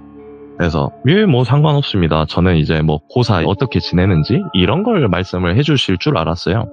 근데 제가 그 이야기를 듣고 어머님한테 내 가게 오셔도 됩니다 라고 이제 이야기를 하고 뭔가 좀 찜찜한 느낌이 들어서 다시 전화를 드렸어요. 그래서 어머니 오늘은 좀 그럴 것 같은데요. 혹시 한 다음 주에 한번 뵙는 게 어떻겠습니까? 라고 말씀을 드렸더니 그러자라고 하시는 거예요. 근데 그날 제가 꿈을 또 꿨어요. 그날 이제 퇴근을 하고 집에 와서 잠을 자는데 저희 주방에서 저와 제 처남이 요리를 하고 있는데 이 요리를 누구에게 내드리는 요리였냐? 저희 장모님과 그 다음에 장모님 옆에 굉장히 좀 온화하시고 머리를 이렇게 위로 이쁘게 따으셔가지고 또 위아래 흰색 소복 입은 할머님 한 분이 같이 계시는 거예요. 근데 그 두 분이 저희 가게에서 식사를 한번 하시고 싶다라고 하셔서 오신 상황이었어요, 꿈속에서. 근데 제가 저희 장모님과 그 할머님 요리를 드리기 위해서 요리를 하는데 고기를 팬에 올리면 바로 타버리는 거예요. 그래서 이거 뭘까 해서 탄 거를 드릴 수는 없으니 버렸어요. 그 다음에 다른 고기를 다시 팬 위에 올렸는데 또 몇 초도 안 가서 고기가 타요. 예. 그래서 제가 이게 꿈인가 현실인가 싶을 만큼 고기가 금세 타버리니까 고기가 왜 이럴까? 뭐가 잘못됐나? 하고 이제 불이 너무 센지 그것도 꿈속에서 자꾸 들여다보고 하는데 불도 세지도 않아요. 네. 근데 고기를 올릴 때마다 자꾸 타는 거예요. 그래서 제가 가게에 준비해둔 고기가 다 타버린 거예요. 근데 탄 음식을 드릴 수는 없잖아요. 그래서 제가 이 고기가 왜 이렇게 타나 싶은데 이제 제 처남은 꿈속에서 형 고기가 너무 이렇게 자꾸 타는데 어떻게 해야 돼? 이제 우리 고기 다 썼어 이러면서 어떻게 할 줄 모르는 거예요. 그래서 걱정하지 마 형이 고기 금방 사올게. 근데 어머님이랑 저 할머니께 솔직하게 말씀을 드리자. 탄 음식은 내가 죽어도 못 드리겠으니 조금만 기다려 주시면 내가 금방 다시 준비를 해드리겠다. 네. 그랬더니 저희 장모님이 꿈속에서 주방으로 들어오신 거예요. 그러더니 저를 딱 보면서 무슨 일 있니? 라고 물어보시는데 어머니 어떡하죠? 맛있는 고기를 내드리고 싶은데 고기가 자꾸 타서 어떻게 할 도리가 없습니다. 많이 배고프실 건데 할머님은 식사를 하셔야 되는데 어떡할까요? 계속 기다리기만 하시고 이렇게 말씀을 드렸더니 어머님께서 하신 말이 괜찮다. 우리 그렇게 배고프고 이런 거 아니고 너희가 이렇게 요리해주는 모습만 봐도 배부르니까 걱정하지 말고 천천히 마음 편하게 먹고 천천히 해라. 계속 이렇게 다독여 주시더라고요. 네. 그래서 제가 바로 꿈속에서 달려서 고기를 또 금세 구해서 다시 가게로 들어왔어요. 가게에 들어와서 저희 처남한테 같이 다시 차근차근 해보자 이랬는데 아까보다는 고기가 타진 않는데 이번엔 고기가 녹아버리는 거예요. 팬 위에서. 그래서 고기를 또 사온 게 다 이번에 팬 위에서 녹아서 결국은 제가 다 버리고 처남에게 있어 내가 말씀을 드리고 올게 하고 이제 터벅터벅 걸어갔어요. 걸어가서 저희 장모님과 그다음에 위아래 하얀색 소복 입은 할머님한테 허심탄회하게 그냥 앉아서 할머님 어떡할까요? 제가 오늘 진짜 저희 어머님이랑 같이 오셨는데 맛있는 요리 한번 내드리고 싶었는데 고기가 다 타버리고 다 녹아버려서요. 제가 거짓말 하기도 뭐하고 그렇다고 맛없는 요리를 우리 할머님 처음 뵀지만 제가 드리기는 뭐합니다. 오늘 여기까지 어려운 발걸음 해주셨는데 제가 이런 요리는 도저히 할머님께 상에 올리긴 좀 그렇네요. 이랬어요. 그랬더니 할머님이 저를 토닥토닥 다독여주시면서 아무 말도 안 하고 씩 한번 웃으시더니 저희 장모님 손을 잡고 나가더라고요. 같이. 그 꿈을 꾸자마자 또 이 꿈에 장모님이 나왔네 싶어서 또 말씀을 드렸어요. 그랬더니 어머님이 물어보신 게 고기를 다 버렸어? 라고 물어보신 거예요. 그래서 예 어머님 고기 다 버렸어요. 그러니까는 그 버린 고기 혹시 누구에게도 안 내드렸지 꿈속에서? 이런 거예요. 그래서 네 어머님 그냥 이런 고기 드릴 바에는 안 드린 게 나은 것 같아서 꿈속에서 할머님한테도 못 드리겠다라고 말씀드리니 그냥 씩 웃고 나가시네요. 하니까는 잘했다. 아마 너 최근에 머리카락 떨어지는 그 꿈 꾸고 엄마한테 이야기했는데 보살님이 너 한번 어떻게 잘하고 있나 꿈에서 보러 가셨나 보다 라고 말씀하시는 거예요. 그래서 정말 또 그러신 건가 싶었죠. 근데 그러고 나서 사실 그 꿈을 꾸고 며칠 동안 장사가 되게 주춤하는 거예요. 평소 하던 것보다도 손님들이 안 오고 내가 혹시 이런 꿈 때문에 아니면은 뭐가 지금 시기가 안 맞는지 여러 가지 생각이 많이 드는데 어머님께서 고사를 지내기 전에 한 번 또 가게에 오신다고 원래 하셨었잖아요. 그래서 며칠이 지나서 이제 그 꿈 이야기를 또 듣고 어머님도 사실은 할 말이 있다고 하면서 이제 제 가게로 오셨어요. 오셔가지고 이야기를 해주시는데 사실은 엄마가 너 걱정할까봐 말을 못했는데 너 그 꿈 꾼날 엄마도 같은 꿈을 꿨다는 거예요. 그래서 진짜요? 그래서 입장은 좀 바뀌었다 하더라고요. 어머님께서는 이제 저희 가게에 와서 저와 제 처남이 해주는 요리를 먹는 꿈을 꿨다라고 하시는 거예요. 근데 같은 날 어떻게 보면 1인칭적인 입장에서만 서로 꿈을 꾼 거지 사실 같은 공간에서 같은 이 모습을 꾸셨다라고 하시더라고요. 그래서 그 이야기를 하시면서 사실 엄마가 그 꿈 꾸고 너한테 그 꿈 이야기 들었을 때 우리가 뭔가 같은 꿈을 꿨다 싶은 느낌 때문에 고사 날짜를 주신 분께 한 번 더 갔다는 거예요, 그날. 그래서 이제 저의 이 생년월일과 제가 태어난 시간, 그 다음에 제 이름, 이거를 그냥 어떤 관계다라고 말도 없이 그냥 이런 아이가 있는데 이 아이 저랑 뭐가 있나요? 하고 물어보셨대요. 근데 거기서 하는 말이 네 딸도 그렇고 네 아들놈도 그렇고 네 딸이랑 아들놈은 너랑 가깝게 있으면 안 된다. 항상 따로 살아야 된다. 근데 네가 배 아프지 않고 낳은 아들이 딱 하나 있네. 그놈 이름을 네가 지금 갖고 온라고 저희 어머님한테 그렇게 말을 했다는 거예요. 근데 저희 어머님이 그 말을 듣자마자 소름이 돋더래요. 왜냐면 같은 꿈을 꿨고 그 다음에 이 아이는 말하지 않았던 내가 과거에 어디 살았고 우리 가족에게 무슨 일이 있었고 이걸 다 꿈으로 보는 앤데 이걸 너무 물어보고 싶더래요. 그래서 이 아이가 사실은 우리 딸과 이렇게 약혼관계로 지내고 있는데 난 사실 이 아이가 자꾸 막 신경이 쓰이고 꿈에도 나오고 같은 꿈도 꾼다 이런 이야기를 했대요. 그랬더니 그분께서 저희 장모님한테 얘가 있기 때문에 너희 가족들이 다 융화될 수도 있고 너희 가족들이 다 끈끈해질 수 있다고. 근데 얘 돈 벌어다가 먹여줄 그럴 애라는 식으로 막 좋게 이야기를 많이 해주셨다는 거예요.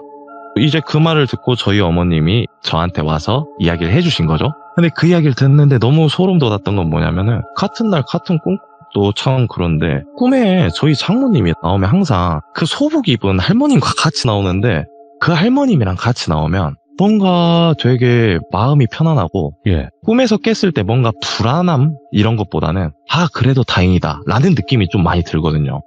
항상 같이 나와주신 할머니에 대해서 계속 여쭤봤죠. 그랬더니 저희 어머님이 아마 우리 보살님인데 보살님이 꿈에 나오는 이유는 네가 끼가 있으니까 그럴 거다고 분명히. 근데 끼가 없으면은 보살님이 꿈에도 안 나오실 건데 아마 보살님이 너를 좀 보살펴주고 싶으신가 보다. 이렇게 또 이런 이야기를 하다 보니 꿈자리가 뭔가 맨 처음엔 뒤숭숭했는데 되게 저한테 이제 좀 더 긍정적인 에너지로 이렇게 많이 생각이 전환이 되더라고요. 그런 쪽으로. 그렇게 해서 이제 좀 고생을 하다가 그 할머니께서 알려주신 날에 고사를 했죠. 고사를 지낸 후부터 지금까지 업장이 너무 성화를 이룬 거예요. 현재도 그렇고요. 근데 정말 이 고사 때문인가? 아니면은 그냥 그 꿈 때문인가? 근데 이것저것 해서 아무튼 장사가 잘 되니까 너무 좋죠? 예. 근데 문제는 아직도 해결되지 않은 문제가 딱 하나 있다는 거죠. 우리 주방의 머리카락은 누구 건가예요, 사실은. 근데 이거를 고사를 지내도 머리카락의 주인이 누군지는 알 수 없는 거잖아요. 사실 고사란 거는 그냥 조금 이런 위약 효과라고 생각하거든요. 이걸 했음으로써 장사가 잘 되겠거늘 한번 믿는 구석이라도 만들어보자 이런 정도로 생각을 하는데 그 머리카락의 행방은 사실 잘 모르겠어요. 근데 그거는 저희 장모님도 잘 해석을 못하겠다라고 하시고 저도 마찬가지고 제 와이프도 마찬가지고 제 처남도 마찬가지고 그거에 대한 해답을 누구도 찾을 수가 없는 거예요. 그렇게 해서 머리카락이 최근까지 또 안 나오다가 불과 3일 전에 또 머리카락이 나왔어요. 예. 무슨 이유인지는 모르겠는데 그 머리카락이 항상 뭉탱이져 있는 이 뭉텅이 모양마저 똑같아서 참 소름이 돋는데 제가 이거는 앞으로 또 꿈에서 한번 마주하지 않을까라는 생각을 하고 있습니다. 그래서 뭔가 마지막은 좀 깨림직한 좀 그런 게 있네요. 참 예. 찜찜함이 아직 하나 남아 있는데 예, 예. 제가 오늘 들려드린 이야기는 사실 재밌거나 무섭거나 이런 거 아닌데 참 기묘하면서 꿈으로는 사람들이 나의 미래를 많이 본다라고 하잖아요. 사실 꿈에서는. 근데 저는 꿈으로써 누군가의 과거를 볼 수 있었고 그 다음에 뭔가의 깨림칙함도 꿈으로써 또 긍정적인 요소로 바뀌어가는 이런 것들이 내 꿈 하나로 누군가의 아픔을 대신 경험해보고 안아줄 수 있고 참 꿈이란 게 신기하면서도 무의식 중에 의식일 수도 있고 네. 아니면 의식 중에 무의식일 수도 있고 참 다양하게 해석할 수 있잖아요. 근데 참 꿈이란 거는 기묘할 때도 있고 무서울 때도 있고 행복할 때도 있고 마지막으로 이런 깨림칙할 때도 있고 참 여러 가지 있는 것 같아서 맞네요. 한번 좀 허심탄회한 이야기를 한번 들려드렸습니다. 감사합니다. 아이고, 오늘 진짜 이 바쁘신 와중에 이렇게 참여해 주신다라는 것 자체도 너무나 감사한데 그래도 이야기도 이렇게 전달을 잘 해주시고 오늘 기묘한 이야기까지 너무 고맙습니다. 아유 감사합니다. 네, 앞으로도 촌놈님 다른 게 없습니다. 이야기 있으시면 찾아와 주시는 게 시청자분들도 너무나 기다리고 있는 상황이기 때문에 언제든지 찾아와 주세요. 알겠습니다. 저는 무조건 실화바탕이라 재밌는 실화가 또 하나 생기면 머리카락의 행방이 혹시 또 나온다면 그 이야기로 한번 또 찾아뵙도록 하겠습니다. 감사합니다. 고맙습니다. 네, 감사합니다. 자, 촌놈님이 꾸신 꿈이라든지 아니면 일어났던 일들이 연계되면서 정말 또 기묘한 일들이 많으셨는데 앞으로 또 어떤 이야기들을 들려주실지 많은 응원 부탁드리도록 하겠습니다. 감사합니다.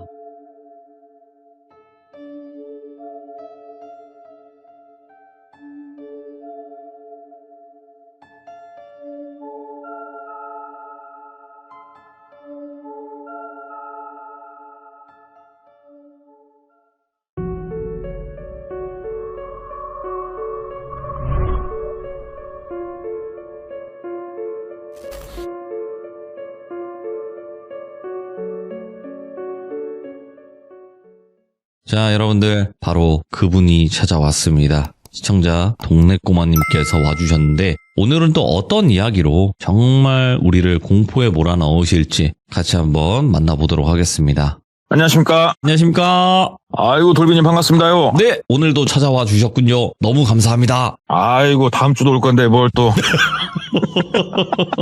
혹시 진짜로 저희가 네. 이건 한번 제가 상상을 해봤는데 우리가 네. 뭔가 네. 중장년, 뭔가 할아버지 좀 전까지도 그렇게 한번 갈 수 있을까 궁금하네요. 저도 미래를 모르니까. 이거에 대한 이제 답은 돌비님이 가지고 계시다고 전 생각을 합니다. 왜 그러냐면 예. 감옥의 문을 계속 안 열어주신다면 네. 뭐 제 입장에서 어쩔 수가 없잖아요. 나갈 수가 없는데 어떻게 합니까? 그런 것인가요? 자, 그럼요. 네. 아무튼 너무너무 감사드리고요. 네, 오늘 아이고. 준비하신 이야기가 어찌 보면 또 동네꼬마님의 시그니처 장르라고도 할 수 있을 것 같아요. 근데 오늘은 좀 뭐라고 해야 될까? 돌비님한테 이제 사전에 대충 아주 두리뭉실하게 어떤 이야기다 이렇게 말씀은 드렸었는데 네, 맞아요. 조금은 오늘은 내용 자체가 약하고 또 내용도 조금 짧을 수가 있어서 괜찮아요. 걱정은 돼요. 네, 알겠습니다. 그러면 도대체 어떤 이야기일지 출발을 해보도록 하겠습니다. 렛츠고! 길이십니다. 동네꼬마요!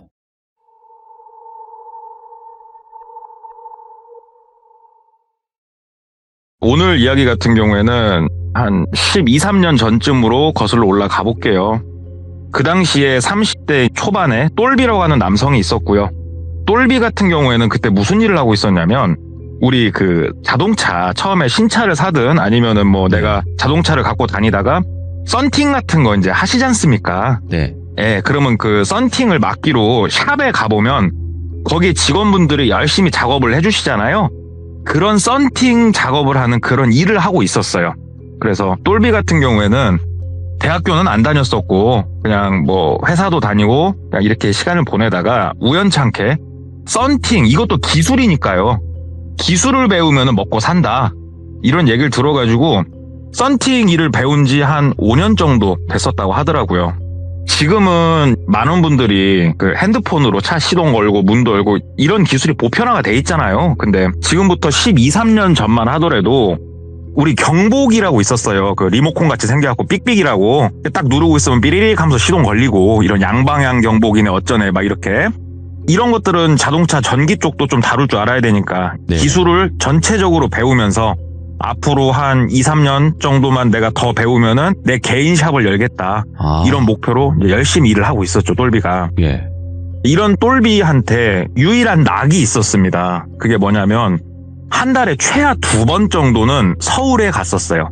똘비가 거주하는 곳은 지방이고 예. 한 달에 2번 이상은 꼭 서울에 가서 지인들하고 놀았는데 군대 후임들 몇 명하고 계속 연락을 하고 지냈는데 얘네도 서울에 살고 있었고 고등학교 때 친구들도 이제 서울에 가서 자리 잡은 애들이 꽤나 있어서 서울을 주기적으로 올라가서 헌팅하는 게 너무 재밌었대요. 예. 이게 수도권 사시는 분들은 잘 모르겠지만 저도 이제 지방 사는 놈으로서 서울 가면은 그냥 서울에 계신 여성분들은 다 이뻐 보이고 좀 신비스러워 보이고 좀 그런 게 있거든요. 예. 그래서 똘비도 좀 그런 게 있었나 봐요.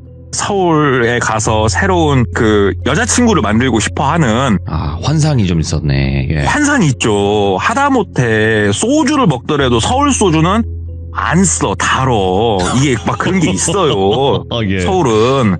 그러니까 이제 막 친구들 만나려고 주구장창 올라갔는데 이제 지방에서 서울을 가는 방법은 뭐 3가지가 있겠죠. 3가지. 첫 번째로는 기차를 타고 가고 두 번째는 버스를 타고 가고 세 번째는 걸어가는 방법이 있을 건데 버스를 타고 올라갔대요, 이번에는.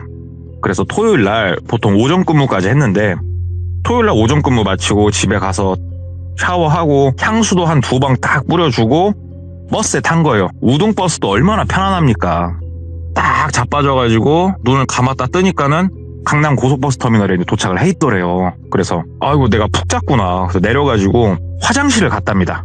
터벅터벅 걸어서 화장실 가서 이를 좀 보고 손 씻고 딱 나왔는데 화장실이라는 곳이 보통 이제 남자 화장실, 여자 화장실 이렇게 약간 붙어 있잖아요. 들어간 입구가. 이제 그 가운데 쪽에 야 정말 스타일이 너무 좋은 여성분이 서 계시더라는 거예요. 옷이 막 화려했는데 그 고급지게 화려한 그런 느낌 있잖아요. 네. 그래서 저절로 눈이 가졌대요. 야, 강남 고속버스 터미널 역시 이름값 한다. 강남 하면서 탁 스캔을 하면서 얼굴을 착 보는데 이게 우리가 PTSD라고 그러죠. 이런 게 막 오는 거예요, 똘비가. 왜 그랬냐? 얼굴을 딱 보니까 아는 여자야. 아니, 그렇다면 이 여자가 누구냐? 이 여자는 미영이라고 할게요. 가명입니다. 미영이라고 하는 여자였는데 미영이하고 똘비하고는 대략 3년 정도 동거를 했던 사이였어요. 똘비가 대학교를 안 갔으니까 군대를 좀 빨리 갔다가 전역을 해서 그때는 물류창고에서 일을 하고 있었대요. 우연찮게 이렇게 물류창고에서 일하면서 우연찮게 알게 된 여성이었고 사귀었고 뜨겁게 서로 사랑을 했고 둘이 같이 살았대요. 그러니까 혼인신고를 안 했을 뿐이지 예. 애도 한번 가져보려고 시도도 했었고 그 정도로 상당히 애인 이상으로 진척됐던 그런 여성이었는데 그렇다면 왜 헤어졌냐? 처음에 한 2년 정도까지는 뭐 괜찮았답니다. 그런데 헤어질 무렵에 왜 헤어졌냐? 이 미영이가 저녁에 나가는 거예요. 근데 친구를 만날 수도 있는 거고 개인적인 일이 있을 수도 있는 거고 그렇지 않습니까? 그런데 똘비가 어느 날부턴가 그냥 느낌이 뭔가 얘가 나한테 지금 속이고 있는 것 같다. 무슨 놈의 회사 일이 새벽 1시에도 문자가 오면은 황급하게 옷 주워 입고 기어나가고 나랑 저녁을 먹다가도 뛰어나가고 네. 아니 이런 회사가 어딨냐. 이거는 조금 말이 안 되는데 그러면서 조금 의심의 눈초리를 갖다가 한번 뒤를 밟은 적이 있대요. 뭐 사람에 따라서는 이해하시기에 좀 찌질하다고 생각될 수도 있겠지만 뒤를 한번 밟아봤더니 술집으로 가더랍니다. 그러니까 호프집. 할 수 있는 거잖아요. 그렇구나 하고 이렇게 바깥에서 친구를 누구 만나나 이렇게 봤대요. 그랬더니 우리 호프집도 룸이 이렇게 있는 호프집 있지 않습니까? 룸으로 들어가길래 뭘까? 근데 느낌이 너무 더러워서 가까이 룸 쪽으로 이제 매장 안에 들어가서 이렇게 보니까는 미영이가 어떤 남성 팔짱을 끼고 머리를 기대고 그러고 술을 마시더라는 거예요. 그러면 이거는 물론 혼인신고는 안 했지만 뭐 부부 사이라고 가정을 해봤을 때 이거는 말이 안 되는 거잖아요. 그래가지고 여기서 이제 충격을 받았던 거죠. 그런데 아무 말 안 했대요. 그러면서 다음에 또 나간다고 하길래 오늘은 어디 가니? 이렇게 물어보니까 나 회사에 일 있어서 가. 그래 회사로 가는 거야? 이렇게 물어봤더니 회사로 간다. 그래서 그날도 한번 따라가 봤더니 이번에는 뭐 다른 술집에 가고 좀 이런 모습들을 많이 봤대요. 심지어 이제 마지막에 정말 이건 아니다 싶었던 거는 술집이 아닌 숙박시설에 가는 것도 본인이 직접 확인을 하게 됐었고 그러니까 상심이 얼마나 클 거예요. 도저히 못 만난다. 그래가지고 본인이 정리해놨던 게 있으니까 하나하나 따졌대요. 너는 무엇 때문에 나한테 이렇게 속였냐? 이럴 거면 도대체 나를 왜 만나고 있는 거냐? 막 따졌더니 미영이가 아니다고. 너 다 오해하는 거라고. 네. 미팅한 거고 뭐 분위기 맞추려고 어쩔 수가 없었고 그렇다면 넌 숙박업소는 왜 간 거냐? 아니 숙박업소에 남자가 있었던 게 아니다. 거래처 여자 사장님이 계신 곳이었다. 근데 이런 변명을 듣고 있자니 막 뚜껑이 열리는 거예요. 그래서 다행이다. 너랑 혼인신고 안 해서 다행이고 너는 진짜로 단 하나도 인정도 하지 않고 진짜 너무한다. 이렇게 해서 헤어졌는데 예. 어린 나이죠. 20대 중반이니까. 20대 중반의 남성이 혼자서 삭히기에는 조금 상처가 컸었나 봐요. 가슴에. 이런 상처를 가지고 있으면서 조금 잊을만 하다가 강남 고속버스 터미널에서 미영이를 맞닥뜨리게 된 거예요. 얼굴을 딱 봤는데 그 심장이 갑자기 확 쪼그라드는 느낌이 나더래요. 근데 이게 사람이라는 게 참 오묘하답니다. 상처가 그렇게 컸다는 거는 그만큼 이 여자를 좋아했던 거예요. 보는데 두려움이 밀려오면서도 되게 좋다라는 느낌도 좀 받았대요. 보고 싶었다. 가슴속 깊숙이에선 그 얘기를 하더래요. 그런데 미영이가 시선이 이렇게 딱 돌아가더니 똘비랑 눈이 딱 마주친 거예요. 저 몸에 전기가 쫙 통하는 느낌이었대요. 그래가지고 아무 말도 못하고 거기서 똘비도 이렇게 얼어가지고 이렇게 쳐다보는데 미영이가 갑자기 환하게 씩 하고 웃더래요. 그러면서 뚜벅뚜벅 걸어오면서 똘비씨죠? 글더래요. 똘비가 이렇게 얼어있다가 미영아 잘 지냈어? 라고 얘기를 했대요. 그러니까 미영이가 정말 환하게 웃으면서 진짜 보고 싶었다고. 야, 여기서 이렇게 만나네? 진짜 우리 오랜만이다 하면서 이렇게 악수도 하고 막 이렇게 하는데 내심 싫진 않더래요. 뭔가 내가 이렇게 상처가 컸던 만큼 내가 정말 좋아했던 여잔데 이렇게 만나니까 참 느낌이 오묘하니 뭐라 말로 표현은 안 되는데 아무튼 막 이렇게 좀 얼어 있었는데 어찌됐건 본인은 친구들하고 약속 시간이 있으니까 미영아 그래 만나니까 너무 좋다. 나 아무튼 약속 있어서 먼저 가볼게. 너도 일 잘 보고 그러면서 이제 가려고 하는데 미영이가 똘비야 하면서 잡더래요. 왜? 그러니까는 이거 핸드폰 좀 줘봐. 그러더래요. 그러니까 연락처도 바꿨었고 연락을 안 하고 지냈었는데 미영이가 핸드폰을 달라고 해서 한 1초 정도 고민하다가 핸드폰을 빼서 줬대요, 미영이를. 그러니까 미영이가 자기 거 핸드폰 번호 누르고 통화 딱 누르고 본인 거 올리니까 딱 끊고 돌려주더래요. 연락은 다시 하면서 지내자. 그래도 너랑 나랑 우리가 사람 인연에 있어서 보통 인연은 아니잖아, 우리가. 왼수로 지낼 필요는 없잖아. 원수는 아니잖아, 우리가. 그렇게 얘기를 하더래요. 그래. 아무튼 나 바빠가지고 먼저 가볼게 하면서 이제 황급하게 그 자리를 떴어요. 그날 친구들하고 술을 먹고 헌팅도 해보려고 하고 놀고 하는데 다른 날만큼 즐겁지가 않더래요. 이게 머릿속이 너무 복잡하더래요. 지금 노는데도. 그래서 좀 놀다가 친구들한테 야 미안한데 오늘은 그냥 나 따로 모텔 잡고 그냥 혼자 자겠다. 몸이 좀 안 좋다. 미안하다 얘기하고 혼자 모텔을 잡아가지고 들어와서 누워서 생각을 하는데 미영이 참 보니까 반갑긴 하고 이게 도대체 내가 지금 무슨 감정일까. 그러면서 가슴도 막 더 아려오고 막 아팠던 기억들도 막 생각나고 네. 막 이러고 있었는데 그때 시간이 새벽 한 2시에 3시 정도 사이였대요. 전화기가 울리더랍니다. 이렇게 봤더니 미영이더래요. 받았대요. 여보세요? 받으니까 나 미영이 그러더래요. 그래서 이 시간에 어쩐 일이야? 그러니까 너 이 시간에 원래 안 자잖아. 그러더래요. 그래서 그렇지. 뭐 때문에? 그러니까 보는 일은 다 잘 봤고 하면서 시덥지 않은 얘기를 좀 하더래요. 그래서 그래 그 얘기하려고 전화한 거야? 그러니까는 너 말 되게 쌀쌀맞게 한다. 그러지 말고 우리 약속 잡고 얼굴 한번 보자. 너 지금 서울 살고 있는 거야? 그러더래요. 그래서 아니 나 원래 살고 있던 그 지방에 계속 살고 있어. 그러니까 다음에 서울 언제 와? 그러더래요. 그래서 다음에 글쎄 또 약속이 생기고 일이 생기면 오겠지? 얘기를 하니까 다음 주 토요일 날 시간 돼? 그러더래요. 그래서 그래 겸사겸사 그때 얼굴 한번 보자 하고 이제 끊었는데 가슴이 뛰더랍니다. 이게 뭔가 가슴 아팠던 기억도 있지만 막 좋았던 기억들도 생각이 나면서 어찌됐건 이 설레는 마음으로 일주일을 보냈대요. 그리고 다시 서울을 올라갔죠. 서울에 올라가서 만나기로 한 장소에서 미영이를 만났어요. 네. 막상 만나니까 좋더래요, 솔직히. 그리고 안 본 사이에 미영이가 더 이뻐졌더래요. 확실히 사람이 서울에 있는 물로 씻고 마시고 하면 이뻐지고 멋있어지나 봐요. 그렇게 이뻐졌대요. 예.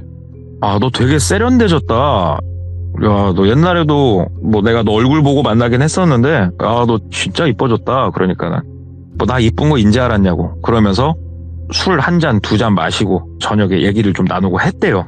그러면서 그때 본인이 회사에서 승진 욕심도 좀 있었고 네가 봤을 때 충분히 오해할 만한 일들이 있었는데 그래 오해가 아니고 그래 내가 나쁜 년이었지. 내 마음은 그게 아니었어도 행동 자체가 잘못됐었지 하면서 인정할 건 인정하고 막 그러더래요. 그래서 옛날 얘기 더 이상 하지 말자고 하면서 막 얘기를 하는데 뜨거워지더래요 몸이. 오늘 나 얘랑 있고 싶다 이런 생각이 엄청 들더래요. 똘비가. 그래가지고 이제 술도 좀 먹었겠다. 너 가봐야지. 나도 이제 들어가서 좀 쉬어야지. 그러니까는 미영이가 그래 다음에 또 얼굴 한번 보자. 오늘 보니까 너무 반가웠어. 막 얘기를 하더래요. 그래가지고 저기 미영아 참 글쎄 너 만나는 남자 지금 있어? 없으면 오늘 나랑 있을래? 얘기를 한 거예요. 그러니까 미영이가 이렇게 환하게 웃으면서 뭘 쑥스럽게 그렇게 얘기하냐. 너랑 나랑 3년을 살았는데 그런데 지금 우리가 그건 아니잖아. 그러더래요. 못내 아쉬운 거예요 막. 그래서 그치 나 언니가 지금 데리러 오기로 했어. 같이 지내고 있는 룸메 언니 있거든. 오면 인사나 해라. 난 들어가 봐야 돼. 너도 참 오랜만에 만나서 아이고 그러는데 언니가 오더래요. 나 룸메 언니야 하는데 언니는 한 30대 후반 40대 극초반 정도로 보이는 여성분이셨대요. 인사를 했대요. 안녕하세요 하니까는 누구 이렇게 묻더래요. 그러니까는 미영이가 언니 친한 친구야. 친하게 지냈던 친구인데 이번에 서울 와서 오랜만에 술 한잔 했어. 그렇게 어색하게 또 인사 나누고 미영이는 들어갔어요. 똘비가 혼자 또 모텔을 잡아놓고 들어가서 생각을 하는데 미영이 생각이 계속 나는 거예요. 그 똘비가 문자를 했대요. 뭐 잘 들어갔어? 잘 들어왔어. 다음 주에도 한번 우리 얼굴 볼까? 다음 주도? 어때? 시간 돼? 하면서 똘비가 먼저 약속을 막 잡고 이렇게 매 주마다 서울 올라갔대요. 매 주마다 쭉 몇 번 더 올라가고 한 2달 정도 됐을 때 다시 사귀기로 한 거예요. 미영이하고. 너무 좋았대요. 너무. 애도 밖에 있었던 것 같고. 미영이하고 이제 술 먹고 하는데 이 룸메 언니 있잖아요. 룸메 언니가 간간히 술자리에 꼈었대요. 그날도 룸메 언니가 술자리에 꼈었고 셋이서 막 왁자지껄 이렇게 노는데 미영이가 이제 화장실에 간 거예요. 그러니까 룸메 언니가 술을 조금 먹었으니까 이렇게 개슴츠레하게 보면서 야 똘비야 그러더래요. 그래서 얘 누나 그러니까는 네가 몇 살이라고 했지? 얘 저 30 극초반입니다. 얘기를 하니까는 참 좋은 나이다 야. 아이고 너 어디 뭐 운동 같은 거 하냐? 몸 진짜 좋다 막 그러더래요. 그래가지고 아니요 따로 뭐 운동하는 건 없고요. 그냥 몸이 뭐가 좋을까? 그러니까는 그 누나가 자리에서 일어나더니 본인 옆으로 오더래요. 그러면서 우리가 갑바라고 하잖아요. 남자들 가슴 근육 이게 손으로 이렇게 탁탁탁 만지면서 너 갑바 있는 것 같아. 팔을 이렇게 만지면서 야 너 팔도 좀 두껍다 그러면서 허벅지를 만지더래요. 와 너 허벅지도 진짜 두껍다 이렇게 주물주물 하더래요. 근데 똘비 입장에서는 아니 이 누나가 왜 이러나 뭐 따로 운동하는 건 없어요. 타고난 근육이 있나 보네 막 이러고 있는데 뭔가 이게 이렇게 우리 이성 친구 간에 네. 아무런 사심 없이 야 너 갑바 있냐 하면서 이렇게 탁탁탁탁 치는 거랑 뭔가 이렇게 똑같이 행동을 해도 좀 끈적끈적한 손길이 있잖아요. 주물르는 거부터가 이렇게 뭔가 좀 끈적끈적하게 느껴지는. 근데 그렇죠. 이 누나의 손길이 좀 끈적끈적하게 느껴지더래요. 그래서 조금 이렇게 밀쳐내고 있는데 미영이가 화장실을 갔다 온 거예요.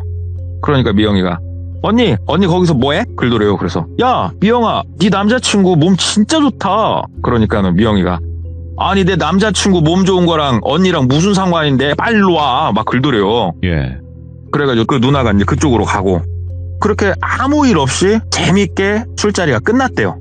끝나고 미영이하고 똘비하고는 저녁에 같이 피곤하니까 같이 이제 숙박시설로 가서 딱 이제 숙박시설 들어가가지고 담배 한 대 탁 입에 물고 이러고 앉아있는데 미영이가 똘비야 그러더래요. 그래서 그러니까 아까 전에 언니가 너한테 뭐 다른 말 뭐 얘기를 했어? 막 그러더래요. 그래서 아니 별다른 얘기한 건 없었는데? 그러니까 언니가 왜 네 옆에 와가지고 그러고 있었어? 그러더래요. 그래서 뭐야 너 뭐 언니한테 질투하는 거야? 그랬대요. 그러니까 아니 언니가 뭐 다른 얘기하면서 그랬던 거야? 나 이해가 안 되네? 그러더래요. 그래서 예. 아니 그냥 몸 좋아 보인다고 막 내 가슴, 배 이런 데를 막 더듬길래 나도 황급하게 밀었어. 막 왕자를 보자고 배를 떠들지 않나. 뭐 근육을 좋아하시나 봐 그분은. 그러니까는 미영이가 그 언니 앞으로 우리 만날 때 부르면 안 될 것 같다 그러더래요. 그래서 너 그치 야 나도 그래서 밀쳤어. 미영이 너도 기분 나빴지. 그러니까는 그 언니 좀 이상한 사람이거든. 내가 지금 서울에서 집값이 워낙 비싸니까 내가 룸메를 같이 하고는 있는데 나도 조만간 나갈 거야. 그 언니랑 못 살겠어서. 나 그 언니랑 엄청 친하고 죽고 못 살고 그런 사이 아니야. 그러니까 앞으로 좀 만나면 안 될 것 같네 얘기를 하더래요. 얘가 상당히 기분이 나빴구나 싶어가지고 그래 뭐 같은 회사 다닌다고 하지 않았었어? 그러니까 같은 사무실 같은 회사 다니고 있는데 그러니까 내가 더 잘 알아 그 언니가 어떤지. 아무튼 혹시라도 다시 만나게 되면 똘비야 그냥 되게 좀 쌀쌀맞게 네가 정확하게 그 언니한테만큼은 선을 그었으면 좋겠어 라고 얘기를 하더래요. 그래서 알았어. 너 기분 나쁜 건 아니지? 나 이상한 짓 안 했어. 그러니까는 아니야 너한테 기분 나쁜 건 아니고 그 언니는 진짜 조심해야 되는 언니여서 그래. 좀 질이 많이 안 좋아. 일단 알았다고. 그렇게 말하고 이제 똘비는 다시 일하러 내려와야 되잖아요. 다시 내려왔대요. 내려와서 일요일날 저녁이 된 거예요. 일요일날 저녁 늦은 시간이 됐는데 전화가 오더래요. 이렇게 전화기를 받대요. 그랬더니 모르는 번호였대요. 그래서 여보세요? 받으니까는 똘비니? 그러더래요. 되게 발랄하게 여자가. 그래가지고 누구세요? 그러니까는 뭐 영자라고 할게요. 그 누나 이름을. 나 영자 누나야. 그러더래요. 그래서 예 누나. 예. 제 번호는 어떻게 아셨대? 그러니까는 뭐 어떻게 알기는 그때 술자리에서 우연찮게 뭐 서로 연락처 그때 교환한 거 기억 안 나? 그러더래요. 그래서 그랬었어요. 예 누나 왜 뭐 말씀하세요. 무슨 일이세요? 그러니까는 너 어디야? 그러더래요. 그래서 누나 저 집이에요. 저 내려왔어요. 그러니까는 그러니까 너 지금 지방 내려간 거지? 그러더래요. 그래서 예 누나 뭐 때문에 그러세요? 그러니까 나 일 있어서 그쪽 지방에 지금 와 있어. 그러더래요. 예? 저희 지방이요? 여기 어쩐 일로? 그러니까 나 여기 뭐 아무것도 모르겠는데 가이드라도 한번 해줘. 지금 좀 나와. 막 그러더래요. 저기 영자 누나 제가 지금 좀 자고 저도 지금 할 일이 좀 많아요. 얘기하니까는 그러니까 잠깐만 나와 봐봐. 여기까지 왔는데 얼굴 한번 보자야 니네 동네에서 자꾸 막 얘기를 하더래요. 예 일단은 뭐 알겠습니다. 지금 어디신데요? 그랬더니 본인이 어디다. 내가 너 있는 데로 가겠다. 그래서 그럼 저희 동네로 오십시오. 어디 금방 어디로 오십시오. 얘기를 하고 이제 끊었대요. 그리고 미영이한테 전화를 했대요. 미영아, 네 룸메 누나 지금 우리 동네 와 있다는데? 그러니까 미영이가 야 똘비야 너 절대 나가지 마. 막 그러더래요. 뭔데? 말을 해봐. 그러니까는 그 언니가 이렇게 어린애들 꼬셔가지고 단물 빨아먹고 되게 질이 안 좋다. 조금 그러니까는 막 사람을 사고 막 팔고 이런 게 아니고 조금 문란한 언니다. 그런 식으로 막 얘기를 하더래요. 그러니까 똘비가 난 또 뭐라고 그런 거면 걱정하지 마. 내가 단단히 뭐라고 하면 되지. 그러니까 그러지 말라고. 그 언니가 모르겠다고 사람을 반쯤 홀리는 기술이 있으니까 너 진짜 그러지 말고 나가지 말라고 팍 당부를 하더래요. 그래서 야 근데 여기까지 왔다는데 나간다고 했으니까 나가서 그냥 인사만 하고 들어올게 얘기를 했대요. 그러니까는 미치겠네. 내가 언니한테 지금 전화하는 것도 모양새가 좀 이상할 것 같고. 그런데 똘비가 생각을 했대요. 네가 전화를 해도 괜찮지 않나? 내 남자친구네 집을 불쑥 찾아가는 게 정상은 아니잖아요. 룸메가. 근데 뭐 여자들은 이런 걸 얘기하기가 조금 껄끄러운가 이런 생각이 들어서 일단 알았다. 그러니까 갑자기 미영이가 그 언니 만나러 나갈 때 나한테 문자 한 통 남기고 나가라 그러더래요. 그래서 알았어. 그랬더니 내가 30분 있다가 전화할 테니까 꼭 전화 받아 그러더래요. 그래서 그래 알았어 하고 끊고 영자 누나 연락 와가지고 미영이한테 나 지금 나감 하고 나갔어요. 동네 슈퍼 앞으로. 그러니까는 영자 누나가 진짜로 차려입고 왔더래요. 누나 뭐 이 동네 비즈니스가 있어서 오신 거예요? 그러니까는 웃으면서 일은 다 받고 똘비야 우리 맥주나 한잔 마실까? 그러더래요. 그래가지고 아니요 누나 나 바쁘다니까. 나 지금 할 일이 산더미야. 내일 월요일인데 나도 주말에 가서 논이라고 정신이 없고. 누나 그러지 말고 내가 알려줄 테니까 택시 잡어. 우리 얼굴 봤으니까 됐고 택시 잡고 무슨 동으로 가면은 거기 좋은 호텔 많거든. 누나 거기 가서 좀 쉬어요. 누나도 이제 늦었으니까 쉬어야지 하면서 막 보내려고 하니까 그 영자 누나가 자꾸 붙더래요. 본인한테 자꾸 달라붙더래요. 그러면서 막 그런 거 있잖아요. 코맹맹이 소리 내면서 무서워서 혼자 어떻게 자냐고 막 그러더래요. 네. 그래가지고 똘비가 좀 화가 나서 누나 지금 나한테 이게 뭐 하는 짓이야? 누나 나 미영이 남자친구야. 이게 뭐 하는 짓인데 누나 장난해? 그러니까는 그 누나가 갑자기 표정이 좀 싹 바뀌더래요. 싹 바뀌면서 에라이 뷰나 그러더래요. 그러면서 너 진짜로 애가 해맑고 착하고 순진한 것 같아서 내가 너 사람 한번 살려주려고 온 거 너 못 느끼냐 이 병나? 그러더래요.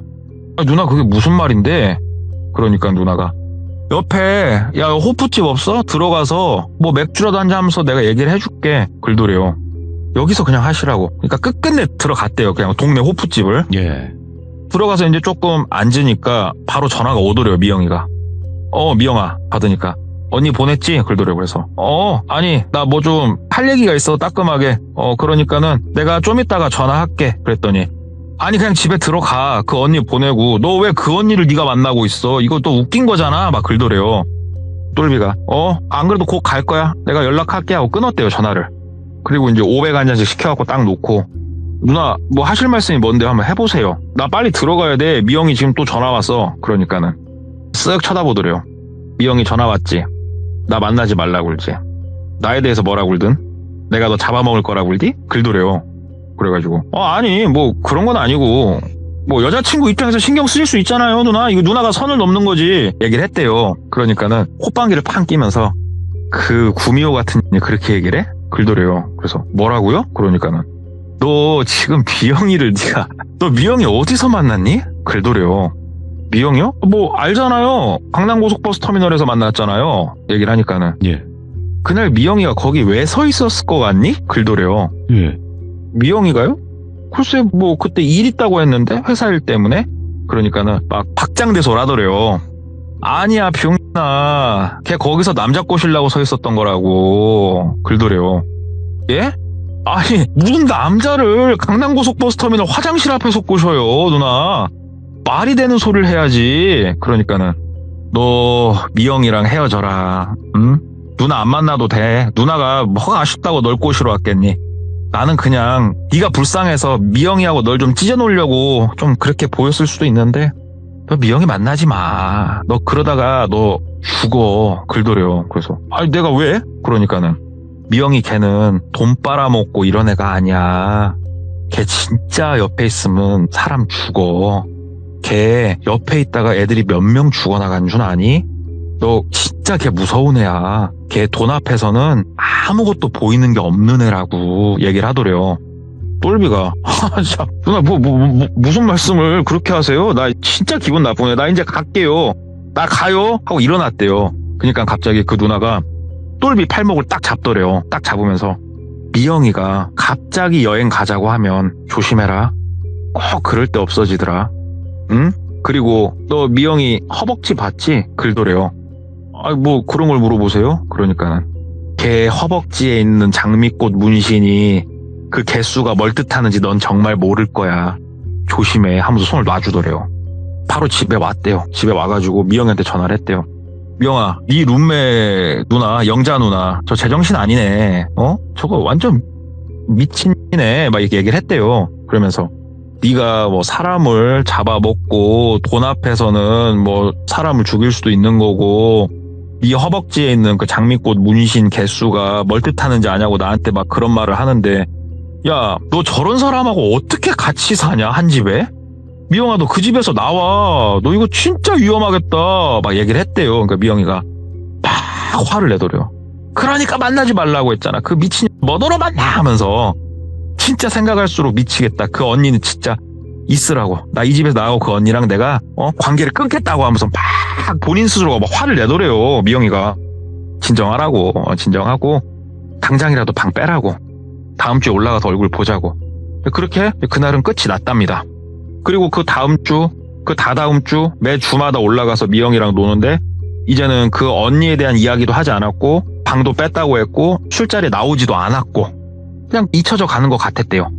그렇게 한 달 정도가 흘렀을 때 그냥 금요일이었고 내일은 당연히 서울을 가는 날이었고 그러니까 들뜬 마음에 저녁에 퇴근하고 게임을 하고 있었대요. 게임을 하고 있는데 전화가 오더랍니다. 딱 봤더니 영자 누나한테 전화가 오고 있더래요. 안 받았대요. 딱 안 받으니까 또 연달아서 전화가 오더래요. 또 안 받았대요. 계속 몇 번 안 받았더니 이번에 문자가 한 통 딱 오더래요. 그래서 사람이 그러면 또 막 궁금하잖아요 또. 그래가지고 게임을 잠깐 끄고 문자를 딱 봤더니 네. 내 전화 꼭 받아봐. 절대로 후회하지 않을 거야. 너 반드시 필요한 전화니까 잠깐이라도 꼭 받아봐 라고 이렇게 문자가 와 있더래요. 사람이 좀 궁금하잖아요 또. 네. 문자를 보고 있는데 바로 전화가 오더래요. 그래서 받았대요. 여보세요? 그러니까는 똘비니? 그러더래요. 목소리가 뭔가 약간은 다급함이 느껴지는 목소리였대요. 그래서 예 누나 예 저 뭐 이렇게 통화하시는 건 조금 제가 곤란한데. 그러니까 아니 됐고 너 혹시 다음 주 중이라도 시간 돼? 그러더래요. 그래서 아니요 시간 안 됩니다 누나. 누나랑 만날 시간 자체가 없습니다 제가. 그러니까는 아니 나 너한테 그런 말 하려는 게 아니야. 너 내가 말한 거 있지. 걔가 얼마나 무서운 앤지 내가 그걸 너한테 보여줄게. 나는 내가 어디 가는 것도 아니야. 걔 다음 주 화요일 날 그냥 지역도 이건 예로 말씀을 드리는 겁니다. 뭐 예를 들어서 강원도 꼴짝이 내가 집원 하나 찍어줄 테니까 너 다음 주 화요일 날 저녁 7시쯤 거기를 네가 한번 가봐. 그러면 미영이의 실체에 대해서 네가 알게 될 거야. 정신 차리라고. 진짜 너같이 착하고 열심히 사는 애가 그 꼴 당하면 안 되잖냐고 하면서 막 강하게 얘기를 하더래요. 그래서 뭐 일단은 알아서 할 테니까요 누나 연락하지 마세요 하고 전화 끊었는데 바로 문자로 주소를 딱 남겨주더래요. 무시를 했대요. 근데 굳이 미영이한테 이 통화한 거를 얘기는 굳이 안 했대요. 미영이한테. 그리고 나서 토요일날 미영이랑 즐겁게 술 마시고 놀고 하는데 미영이가 갑자기 얘기를 하더래요. 똘비야 다음 주 화요일날 너 잠깐 시간 뺄 수 있냐고. 나? 글쎄? 왜 무슨 일 있어? 그러니까는 아 회사에서 티켓이 나왔다고. 티켓? 무슨 티켓? 펜션 1박 티켓이 나왔다고. 그래? 어딘데? 그랬더니 강원도 꼴짝이라고. 다음 주 화요일만 쓸 수 있는 거야? 맞다고. 그래. 나 사장님한테 이건 좀 얘기를 해봐야 될 것 같은데? 그러니까는 뭐야 우리 맨 주말에만 한 번씩 만나는데 평일에 거기 가서 재밌게 한번 놀자 하면서 막 아양을 피우더래요. 그렇게. 그래서 일단 알았다고. 화요일이면은 뭐 3일 지내. 그래 내가 그러면은 그날 아침 일찍 버스 타고 내가 올라올게 얘기를 했대요. 그래서 그렇게 놀고 일요일날 집에 가서 곰곰이 생각을 하는데 이게 조금 머리가 혼란스럽대요. 영자 누나는 거기에 네가 가보면 모든 걸 알게 될 거라고 이야기를 했고 네. 미영이는 그 주소에 있는 뭐 펜션이라고 거기를 갑자기 가자고 했고 근데 미영이가 얘기한 펜션이고 뭐고 이 정확한 주소는 똘비가 몰라요. 그런데 강원도 꼴짝이라는 그 지역이 겹치는 거였어요. 그때 내가 누구 말을 믿어야 될까 이런 생각을 하다가 아니지 내가 무슨 이거 바보 같은 생각이야. 영자 누나가 이거 미친 사람이니까 당연히 영자 누나 말은 내가 생각할 게 없지 이렇게 생각을 했대요.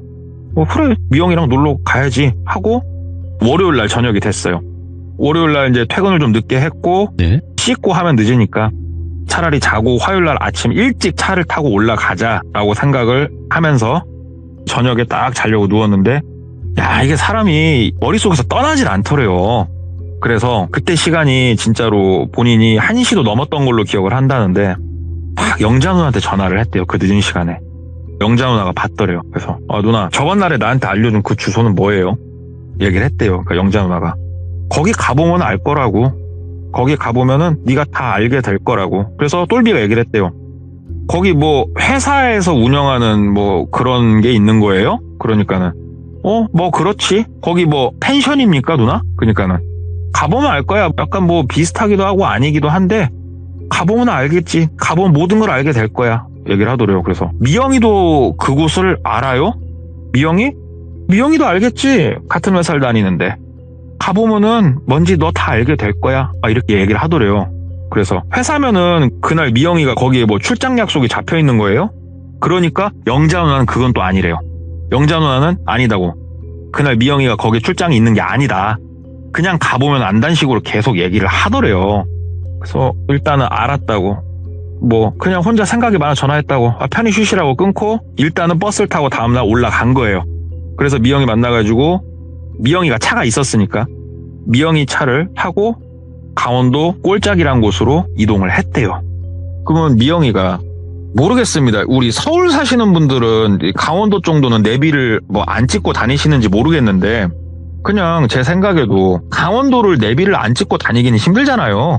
초행길이고 이런 게 많으니까. 근데 내비도 안 찍고 그냥 막 가더래요. 똘비가 미영아 너 뭐 이 길을 다 알아? 그러니까는 내가 말했잖아. 회사에서 나온 그거여가지고 여기는 몇 번 가봐갖고 길을 훤히 알아. 그러더래요. 근데 이제 강원도 쪽으로 고속도로 좀 타고 가다가 빠져가지고 굽이 갈림길을 여러 개를 쭉 들어가는데 예. 이 길을 다 외우고 있다고? 이 생각이 드는 거예요. 예. 이게 되게 신기하다. 그러면서 막 가다가 얼마나 남았을까? 그러니까 미영이가 앞으로 한 15분? 15분 정도면 도착해. 그러더래요. 그래서 그래 알았어. 그러면서 한 5분 정도 있다가 거의 다 왔겠네. 야 여기 풍경은 좋다. 자연경관이 좋다 여기. 그러니까는 이제 거의 다 왔어 하면서 쭉 가는데 이제 마을을 하나 지나는데 우리 마을 입구에 그 비석 세워져 있는 거 아시죠? 돌비 마을 이렇게 해가지고 그 옆을 지나가는데 이거 한번 검색 좀 해봐야겠다. 그래가지고 똑딱똑딱 검색을 해본 거예요. 그러니까는 여기가 집원이 나오잖아요. 대충 영자 누나가 보내준 집원하고 얼추 맞아 떨어진다는 느낌을 받기 시작을 한 거예요. 그럼 영자 누나가 말한 집원으로 가고 있는 건데? 라는 생각이 들더래요. 가만히 있었대요.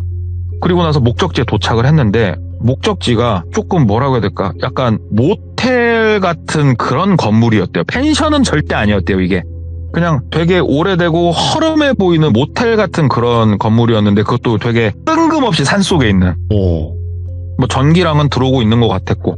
근데 시설이 되게 안 좋아 보여서 여기야 회사에서 한다는 게 그러니까 우리 여기서 뭐 세미나도 했었고 뭐 또 했었고 근데 들어가 보면 시설 잘 돼 있고 깨끗하고 여기서 좀 이따가 나와서 산책도 한번 하고 좋고 막 얘기를 하더래요. 그래서 그래 일단은 알았어 잠깐만 나 좀 내려서 몸 좀 기지개 좀 피고 담배도 좀 피고 야 공기는 좋네 하면서 이제 주변을 두리번 막 본 거예요. 예. 왼쪽도 보고 오른쪽도 보고 하는데 차는 한 3대 정도 주차돼 있는 게 보이더래요. 손님이 아예 없지는 않구나. 뭐 한 대는 주인 거일 것이고 이렇게 보면서 막 눈으로 훑었던 게 뭐냐면은 여기가 집원이 어떻게 되나가 좀 궁금했대요. 예. 그래서 이제 막 이렇게 훑어보다가 옆에 우편물 같은 거 하나가 이렇게 떨어져 있더래요. 저 멀리.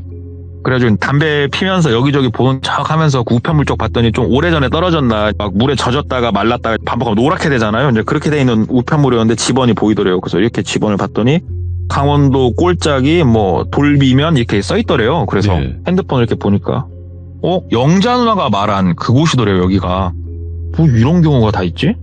일단은 내색 안 하고 미영아 이제 우리 뭐 하면 돼? 그러니까 들어가서 먼저 짐부터 풀자고 얘기를 하더래요. 그래서 들어가서 짐을 풀었대요. 짐을 쫙 풀고 방이 진짜로 여인숙 수준이었대요. 방이. 그리고 이제 본인들 방이 1층이었고 심지어. 그렇구나. 우리 뭐 해? 그러니까 나가서 뭐 산책이나 하자고. 나가서 산책을 했대요. 야 펜션이면은 고기라도 구워 먹고 좀 우리 놀아야 되는 거 아니야? 내가 나가서 번개탄에다가 그 뭐 철망에다가 좀 사갖고 올까? 우리 여기서 삼겹살이라도 밖에서 구워 먹을까? 막 얘기를 하니까는 미영이가 아니다고 굳이 그럴 거 없다고 막 얘기를 하더래요. 우리 그럼 저녁은 어떻게 먹어? 그러니까 여기서 저녁 다 해주신다고. 예. 여기 주인 아저씨 손맛 진짜 좋다고 막 얘기를 하더래요. 그래서 근데 미영아 나 배고파. 나 아침도 안 먹었고 지금 아무것도 안 먹었잖아. 나 먹은 게 물밖에 없어. 나 배고파. 얘기를 했대요. 그러니까 미영이가 저녁 진짜 맛있게 차려주실 거야. 좀만 참어. 뭐 점심 한 끼니 안 먹는다고 우리가 뭐 어떻게 되냐? 막 이렇게 얘기를 하더래요. 나 알았어. 나 뭐라도 먹고 싶은데. 내 가방에 그거 쪼꼬바 있다. 나 그거라도 좀 이따 먹어야겠다. 그러니까 미영이가 뭘 먹어. 너는 저녁이나 맛있게 먹자니까 하면서 뭘 못 먹게 하더래요. 자꾸 본인을. 야 쪼꼬바도 허락받고 먹어야 돼? 그러니까 예. 뭐 먹지 마. 그렇게 배고프면 물 먹어. 막 그러더래요. 그래서 알았다고. 참 별걸로 다 화를 내네 하면서 이제 힘도 없어갖고 대충 산책하고 다시 이제 그 여관방 같은 데 들어왔대요. 들어와서 이제 이렇게 앉아 있으니까 미영이가 너 쪼꼬바 어딨어? 그러더래요. 그래가지고 여기 나 쪼꼬바 먹는다 하고 쪼꼬바 이렇게 뺐대요. 그러니까 미영이가 탁 낚아채더래요. 그러면서 지가 쏙 먹어버리더래요. 막 지가 개걸스럽게 먹더니 나도 사실 배고팠었거든 하면서 막 장난치면서 웃는데 막 귓밤에 쳐돌리고 싶었대요. 나 진짜 배고팠는데 반따위에서 먹든가. 너 혼자 먹으면 어떡해 하면서 이렇게 좀 유치하게 먹을 것 같고 좀 짜증을 살짝 냈대요. 그러니까는 미영이가 치사하네. 알았다고. 내가 그럼 나가 사갖고 올게. 잠깐만 기다려 하면서 나가더래요. 방에 이제 우두커니 앉아가지고 폰 좀 잠깐 보다가 그냥 그렇게 기다리는데 10분이 지나고 20분이 지나고 미영이가 안 오더래요. 그래가지고 미영이한테 전화를 했대요. 그러니까 미영이가 받더래요. 언제 와? 배고파. 뭐 좀 사와. 그러니까 근처에 여기 슈퍼 가까운 데가 문 닫았으면 멀리 가고 있다고. 그래 알았어. 1시간이 지났대요. 전화를 했대요. 미영이가 받더래요. 나 지금 물건 사고 있어. 그러더래요. 그래서 아니 야 너 뭐 네가 만들어? 그냥 와. 뭐 1시간이나 걸려. 그러니까는 나 거의 다 샀어. 끊더래요. 그렇게 얘기를 하다 보니까 어느덧 시간이 진짜로 오후 한 5시 넘어서 6시 금방 이제 돼가고 있더래요. 배가 너무 고프더래요. 근데 여기서 밥을 준다고 했잖아요. 근데 미영이가 아직도 안 와. 그래가지고 또 전화를 했대요. 화가 좀 많이 났대요. 미영아, 야, 다 됐고 나 그냥 갈래. 나 그냥 갈라니까 그런 줄 알아. 나 나간다. 네 알아서 뭐 쪼꼬바를 사오든 네가 뭐 콤프라이트를 사오든 와서 너 많이 먹어라. 장난하는 것도 아니고 진짜 나 간다. 그랬더니 미영이가 아 왜 그래? 잠깐만 더 있으라고. 왜 그래? 막 긁더래요. 그래서 아 됐고 끊어. 끊었대요. 끊고 나가려고 문을 여니까 탁탁탁탁탁 하면서 문이 안 열리더래요. 그래가지고 뭐야 이거 고장났나? 막 미는데 안 열리는데 그 우리 이제 방에 전화기 하나씩 있잖아요. 이런데 보통 0번이 프런트니까 0번 누르고 이렇게 기다려보는데 아무도 안 받고. 근데 이제 화가 많이 났었대요. 똘비가. 배도 이제 고프니까 사람 민감하니까. 에이씨 그러면서 빵 발로 찼는데 바깥으로 나가는 문이 뻥 하고 열려버리더래요. 그래가지고 뭐 이런 개 그지 같은 씨 하면서 씩씩거리면서 나왔대요. 본인 거 이제 배낭에다가 짐을 좀 넣어갖고 갔는데 배낭을 메고 나와버렸대요. 예. 에이씨 나가야겠다. 뚜벅뚜벅 나가는데 여기 이제 그 주인 아저씨가 카운터 앞에 쪽에서 서 계시더래요. 예. 어디 가요? 그러더래요. 그래서 아니 좀 나가려고요. 그러니까는 식사하셔야지 식사. 아 안 그래도 그것 때문에 짜증나서 여자친구랑 싸웠어요. 얘기를 했대요. 그러니까는 에이고 젊은 사람들이 그렇게 싸우기도 하면서 그렇게 지내는 거지. 이리 와요. 밥 먹고 기분 풀리면 또 저녁에 좋아. 여기가 공기가 좋아서 그런가 남녀 궁합이 좋아. 막 그러더래요. 아 배가 진짜 고프긴 했으니까. 아씨 그러니까는 가방 내려놓고 일로 와요. 그 회사 직원분 그분도 곧 있으면 온다고 하니까 이리 먼저 들어와요. 막 그러더래요. 그래서 예 뭐 알았다고 한쪽에 가방을 내려놓고 따라서 갔대요. 지하 1층으로 내려갔답니다. 뚜벅뚜벅 지하 1층으로 내려가니까 진짜 식당같이 생긴 작은 공간이 이제 하나가 있고 그 옆으로 그 방 같은 게 쭉쭉쭉쭉 문들이 나 있더래요. 이렇게. 근데 다 닫혀 있었대요, 문이. 그래서 이제 식당같이 생긴 곳에 이렇게 이제 앉았대요. 앉아가지고 뭐 식사는 저녁에 뭐 나와요? 그러니까는 잠깐만 기다려요. 그러면서 나가더래요. 근데 똘비가 여기서 느낌이 너무 쎄했대요. 자, 왜 그랬냐? 여기 식당이라고 했잖아요. 근데 락스 냄새가 너무 진하게 났던 거예요. 그러니까는 지하에 내려오면서부터 냄새 자체가 아니 이런 냄새가 왜 여기서 나고 있지라는 생각이 들었대요. 그리고 식당에서 혼자 이렇게 우두커니 앉아있다가 좀 걸어가고 잠긴 방문들을 열어보는데 다 하나같이 다 잠겨있더래요. 문들이. 뭐지? 예. 이건 뭐지? 하고 다시 1층으로 이제 올라갔대요. 뚜벅뚜벅 1층으로 올라가니까 그 주인 아저씨가 이렇게 서 있고 그 옆에 남성분 두 분이 더 서 계시더래요. 그 똘비가 저 뭐 미용이는 왔어요? 물어보니까는 내려가서 조금 앉아 계셔. 곧 식사 우리가 여기서 갖고 내려가니까 앉아 계셔. 얘기하더래요. 그래서 식사요? 아니 음식 냄새가 사장님 아예 안 나는데 저녁에 뭐 먹어요? 얘기를 했대요. 그러니까는 저 뒤에서 식당에서 우리가 따로 이렇게 끓이고 있어서 냄새가 안 나니까 앉아 계셔요. 내려가서. 그러더래요. 그래서 나가서 담배 한 대만 피고 올게요. 그러니까는 내려가면 잿떨이 있어요. 그러더래요. 바깥에서 저 계속 안에 있었더니 답답해서요. 나가서 담배 한 대 피고 올게요. 그러니까는 예. 지금 나가면 추워요. 내려가서 담배 한 대 피워요. 그러니까 존댓말을 하면서 정중하게 말은 하는데 되게 강압적으로 예. 원천 차단을 막 하더래요. 아니 잠깐 나가 담배 한 대 피고 온다고. 여기 사장님 웃긴 사장님이네. 뭐 준비하시고 나 나갔다 온다고. 그러니까는 내려가시라니까? 왜 이렇게 말을 안 들으실까? 내려가셔. 나가지 말고 있으라고 막 그러더래요. 그래서 이게 느낌이 너무너무 무서웠대요. 근데 내색은 안 하고 나 됐어요. 갈 거예요. 그러면서 이제 본인 거 등에 백팩을 이렇게 메려고 하는데 남자 두 명이서 이렇게 우리가 백팩을 메려고 하면은 수그려서 주워서 어깨에다 매는데 그러고 있는데 뒤에서 발로 뻥 차버리더래요.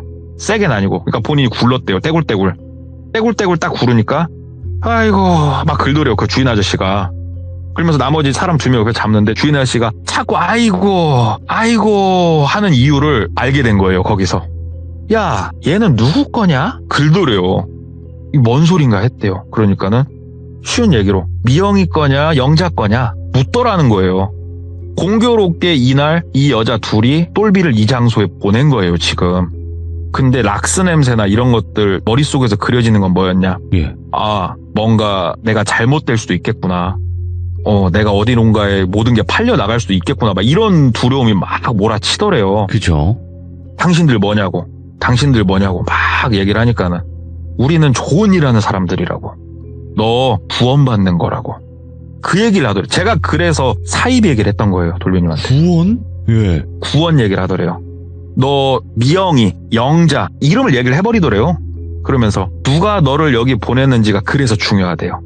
구원받아야 되니까. 누가 보냈냐고. 누가 보내고 나발이고가 아니고 이게 당신들 뭐한 짓이냐고. 그러니까는 아이고 여기 온 너도 참 부럽다고. 얼마나 이게 복받은 거냐고. 이번 생에 이렇게 좋은 일하고 네가 가면은 다음 생에 얼마나 네가 축복받으면서 행복한 삶을 살 수 있을 것 같냐고. 진짜 너는 선택받았고 너무 부럽다고. 막 이런 얘기를 하는데 이게 개소리잖아요 지금. 정말 두려운 거는 이 얘기를 하고 있는 이 아저씨의 눈빛과 표정이 진짜 부러움에 가득 차 있더래요. 아, 얘네들 미친 이상한 집단이구나 싶었대요. 그런데 이 아저씨, 그 다음에 양쪽에서 본인을 잡고 있는 이 남자들, 뭔가 좀 엉성했대요. 뭐가 엉성했냐? 본인보다 덩치도 작았고 흉기를 들고 있는다든지 몽둥이를 들고 있는다든지 이런 게 없었대요. 아유 일단은 놔보시라고요. 놔보시라고. 일단 뭔 말인지 알았으니까 놔보시라고 막 그러니까는 같이 일단 내려가자고 지하로. 내려가자고 하면서 세 명이서 본인을 질질질 끄시고 지하로 막 내려가더래요. 끌려서 내려갔대요. 막 내려가니까 아까 밥 먹는다고 기다리라고 했던 방 말고 그 옆에 이제 문 잠겨있던 방 하나를 문을 열더래요. 그 안은 그냥 아무것도 없는 진짜로 작은 한 평 반 정도 되는 그냥 네모 반듯한 그냥 방이더래요. 그 안은. 온통 흰색으로 칠해져 있는. 거기다 본인을 막 밀어 넣더래요. 그런데 문을 이렇게 땅땅땅땅 잡아보면서 느낀 거지만 이 문은 발로 차서는 절대 부서질 문이 아니다 느껴지더래요. 그래서 여기서 승부수를 띄워야 된다.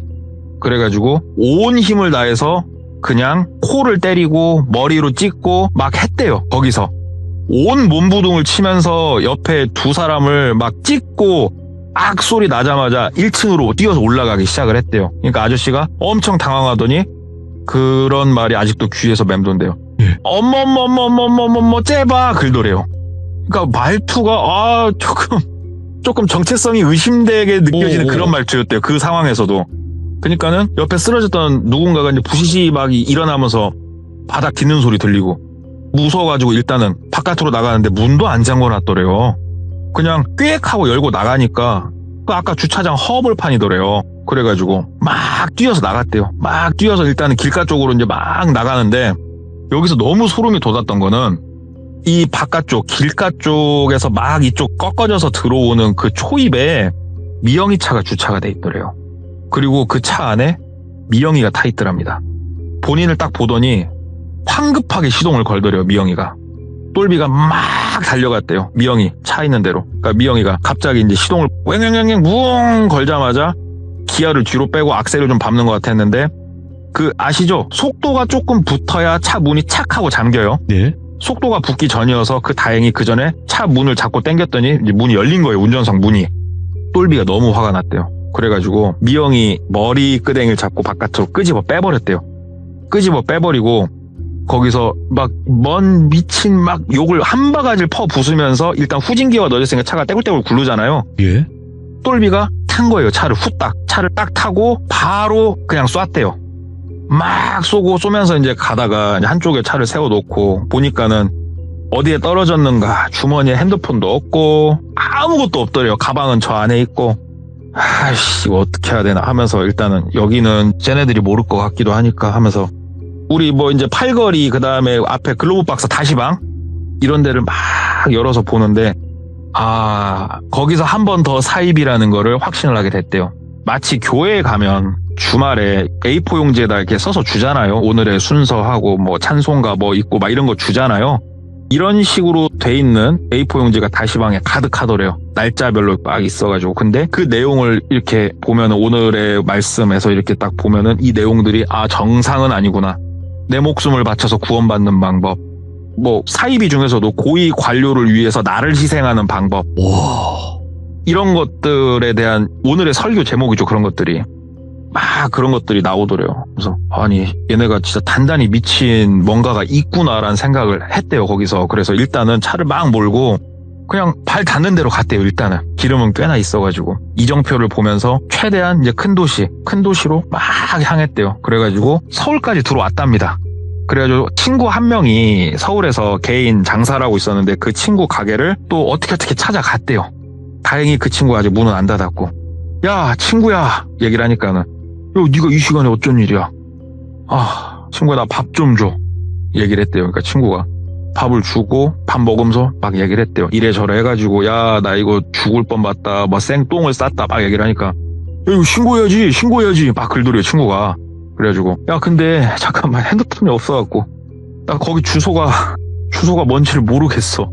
친구야 나 주소가 그거 뭐냐? 그 친구가 그때가 지금부터 13년 전만 해도 블랙박스가 있었거든요. 지금처럼 화면은 없는 블랙박스. 야 블랙박스라도 어떻게 봐야지. 그래가지고 나가서 차를 봤더니 불박도 없더래요. 그 차는. 야 이 차는 일단 여기 놔두고 일단은 경찰에다가 신고를 해야겠다. 왜? 어딘지 몰라도 왜 신고를 했냐. 이 차를 내가 그러면 훔친 사람이 돼버리잖아요. 그래서 일단 접수는 했대요. 접수는 다 해놓고 그런데 본인한테 그 이후에 고소장이 날라온다든지 이런 거 저런 거 아무것도 없었대요. 그리고 이제 서울에 있는 지인들이 알아봐주기 시작을 한 거예요.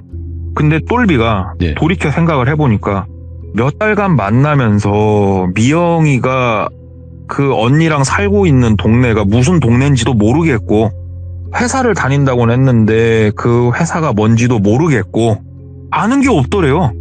연락처는 나중에 어떻게 찾을 수 있었냐면은 그 핸드폰은 이제 분실을 했어도 우리 그 통화 목록 있잖아요.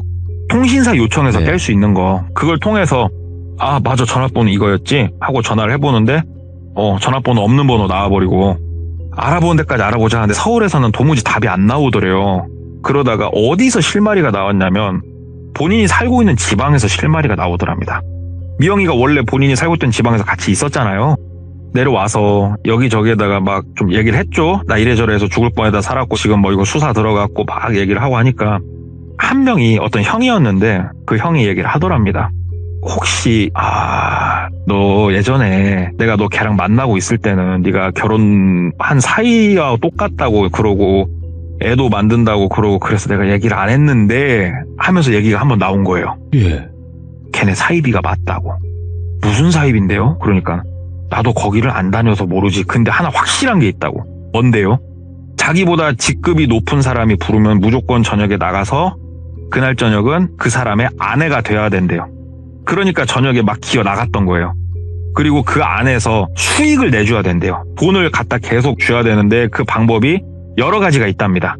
사람을 갖다가 바치는 방법도 있을 것이고 이 사람의 쉬운 얘기로 꽃뱀짓을 해가지고 자금을 탈취해서 갖다 줄 수 있는 방법도 있을 것이고 예. 자기도 자기 그 친구가 그거 관련해가지고 한번 뒤어가지고 본인이 알고 있는 거라고. 그러시냐고. 그 친구분 소개 좀 해달라고. 근데 그 친구분도 쉬운 얘기로 마음의 상처도 생겼고 예. 돈도 좀 뜯기고 그러다가 이제 좀 알게 된 건데 강원도 꼴짝이 거기 있지 않습니까? 예. 너 거기 가서 만약에 네가 아무 의심 없이 거기서 뭐 좀 했으면은 너 아마 죽었을 거라고 생각해보라고. 왜 물만 먹인 거 같냐? 글도려. 예? 그러니까는 아침 안 먹었고 점심 안 먹었고 뭣도 못 먹게 하고 물만 먹게 하고 왜 그렇겠냐고. 걔네 분명히 뭔가 머릿속에 계획이 있었을 거라고. 예. 너 락스 냄새 났다며 글도려. 그래서 예 그러니까 뻔한 거 아니겠냐고. 너 하늘이 살렸다고. 너는 그런 이상한 종교 말고 네가 다니는 종교시설 가서 기도하라고. 너 진짜 하늘이 살렸다고. 그리고 나서 끝이에요. 이게 찾고 나발이고 할 수가 없대요. 심지어 이거 연락처 있지 않습니까? 연락처 그 소유주가 있을 거 아니에요. 명의자. 명의자는 또 남자야. 근데 이 남자는 그게 있답니다. 우리가 대한민국 사람이랑 모두 다 주소지를 등록을 하고 있지 않습니까? 예. 그 주소지가 등록이 안 된 사람들이 있어요. 그러니까는 찾을 수 없는 사람 좀 네. 이런 느낌 있지 않습니까? 뭐 체납을 했다든지 도망 다니던가 그런 상황의 사람. 그러니까는 완전 붕 떠버린 거예요. 이렇게. 그래가지고 참 한 번 못 믿을 여자. 두 번째도 본인을 그렇게 빨래질하려고 했다는 걸 느꼈던. 야, 오늘 섬뜩하네. 말이 너무 길었던 것 같네요. 아닙니다, 아닙니다. 오늘 동네꼬마님께서 그래도 또 한 가지의 이런 미친 사이비가 있다라는 걸 또 알려주셔서 다시 한번 또 감사드리고, 항상 동네꼬마님은 이야기 들려주시는 것만으로도 감사드리니까 언제든지 찾아와 주시길 바래요. 감사합니다. 예, 감사합니다. 네, 고맙습니다. 자, 오늘도 숨이 막혀서 정말 힘든 그런 이야기를 들려주셨는데, 동네꼬마님을 아시는 분들은 잘 아실 수도 있겠지만 처음 보시는 분들도 분명히 있을 수도 있다고 생각을 합니다. 돌비 동네꼬마 검색하셔서 처음부터 끝까지 전부 필수 시청해 주시길 바라겠습니다. 감사합니다.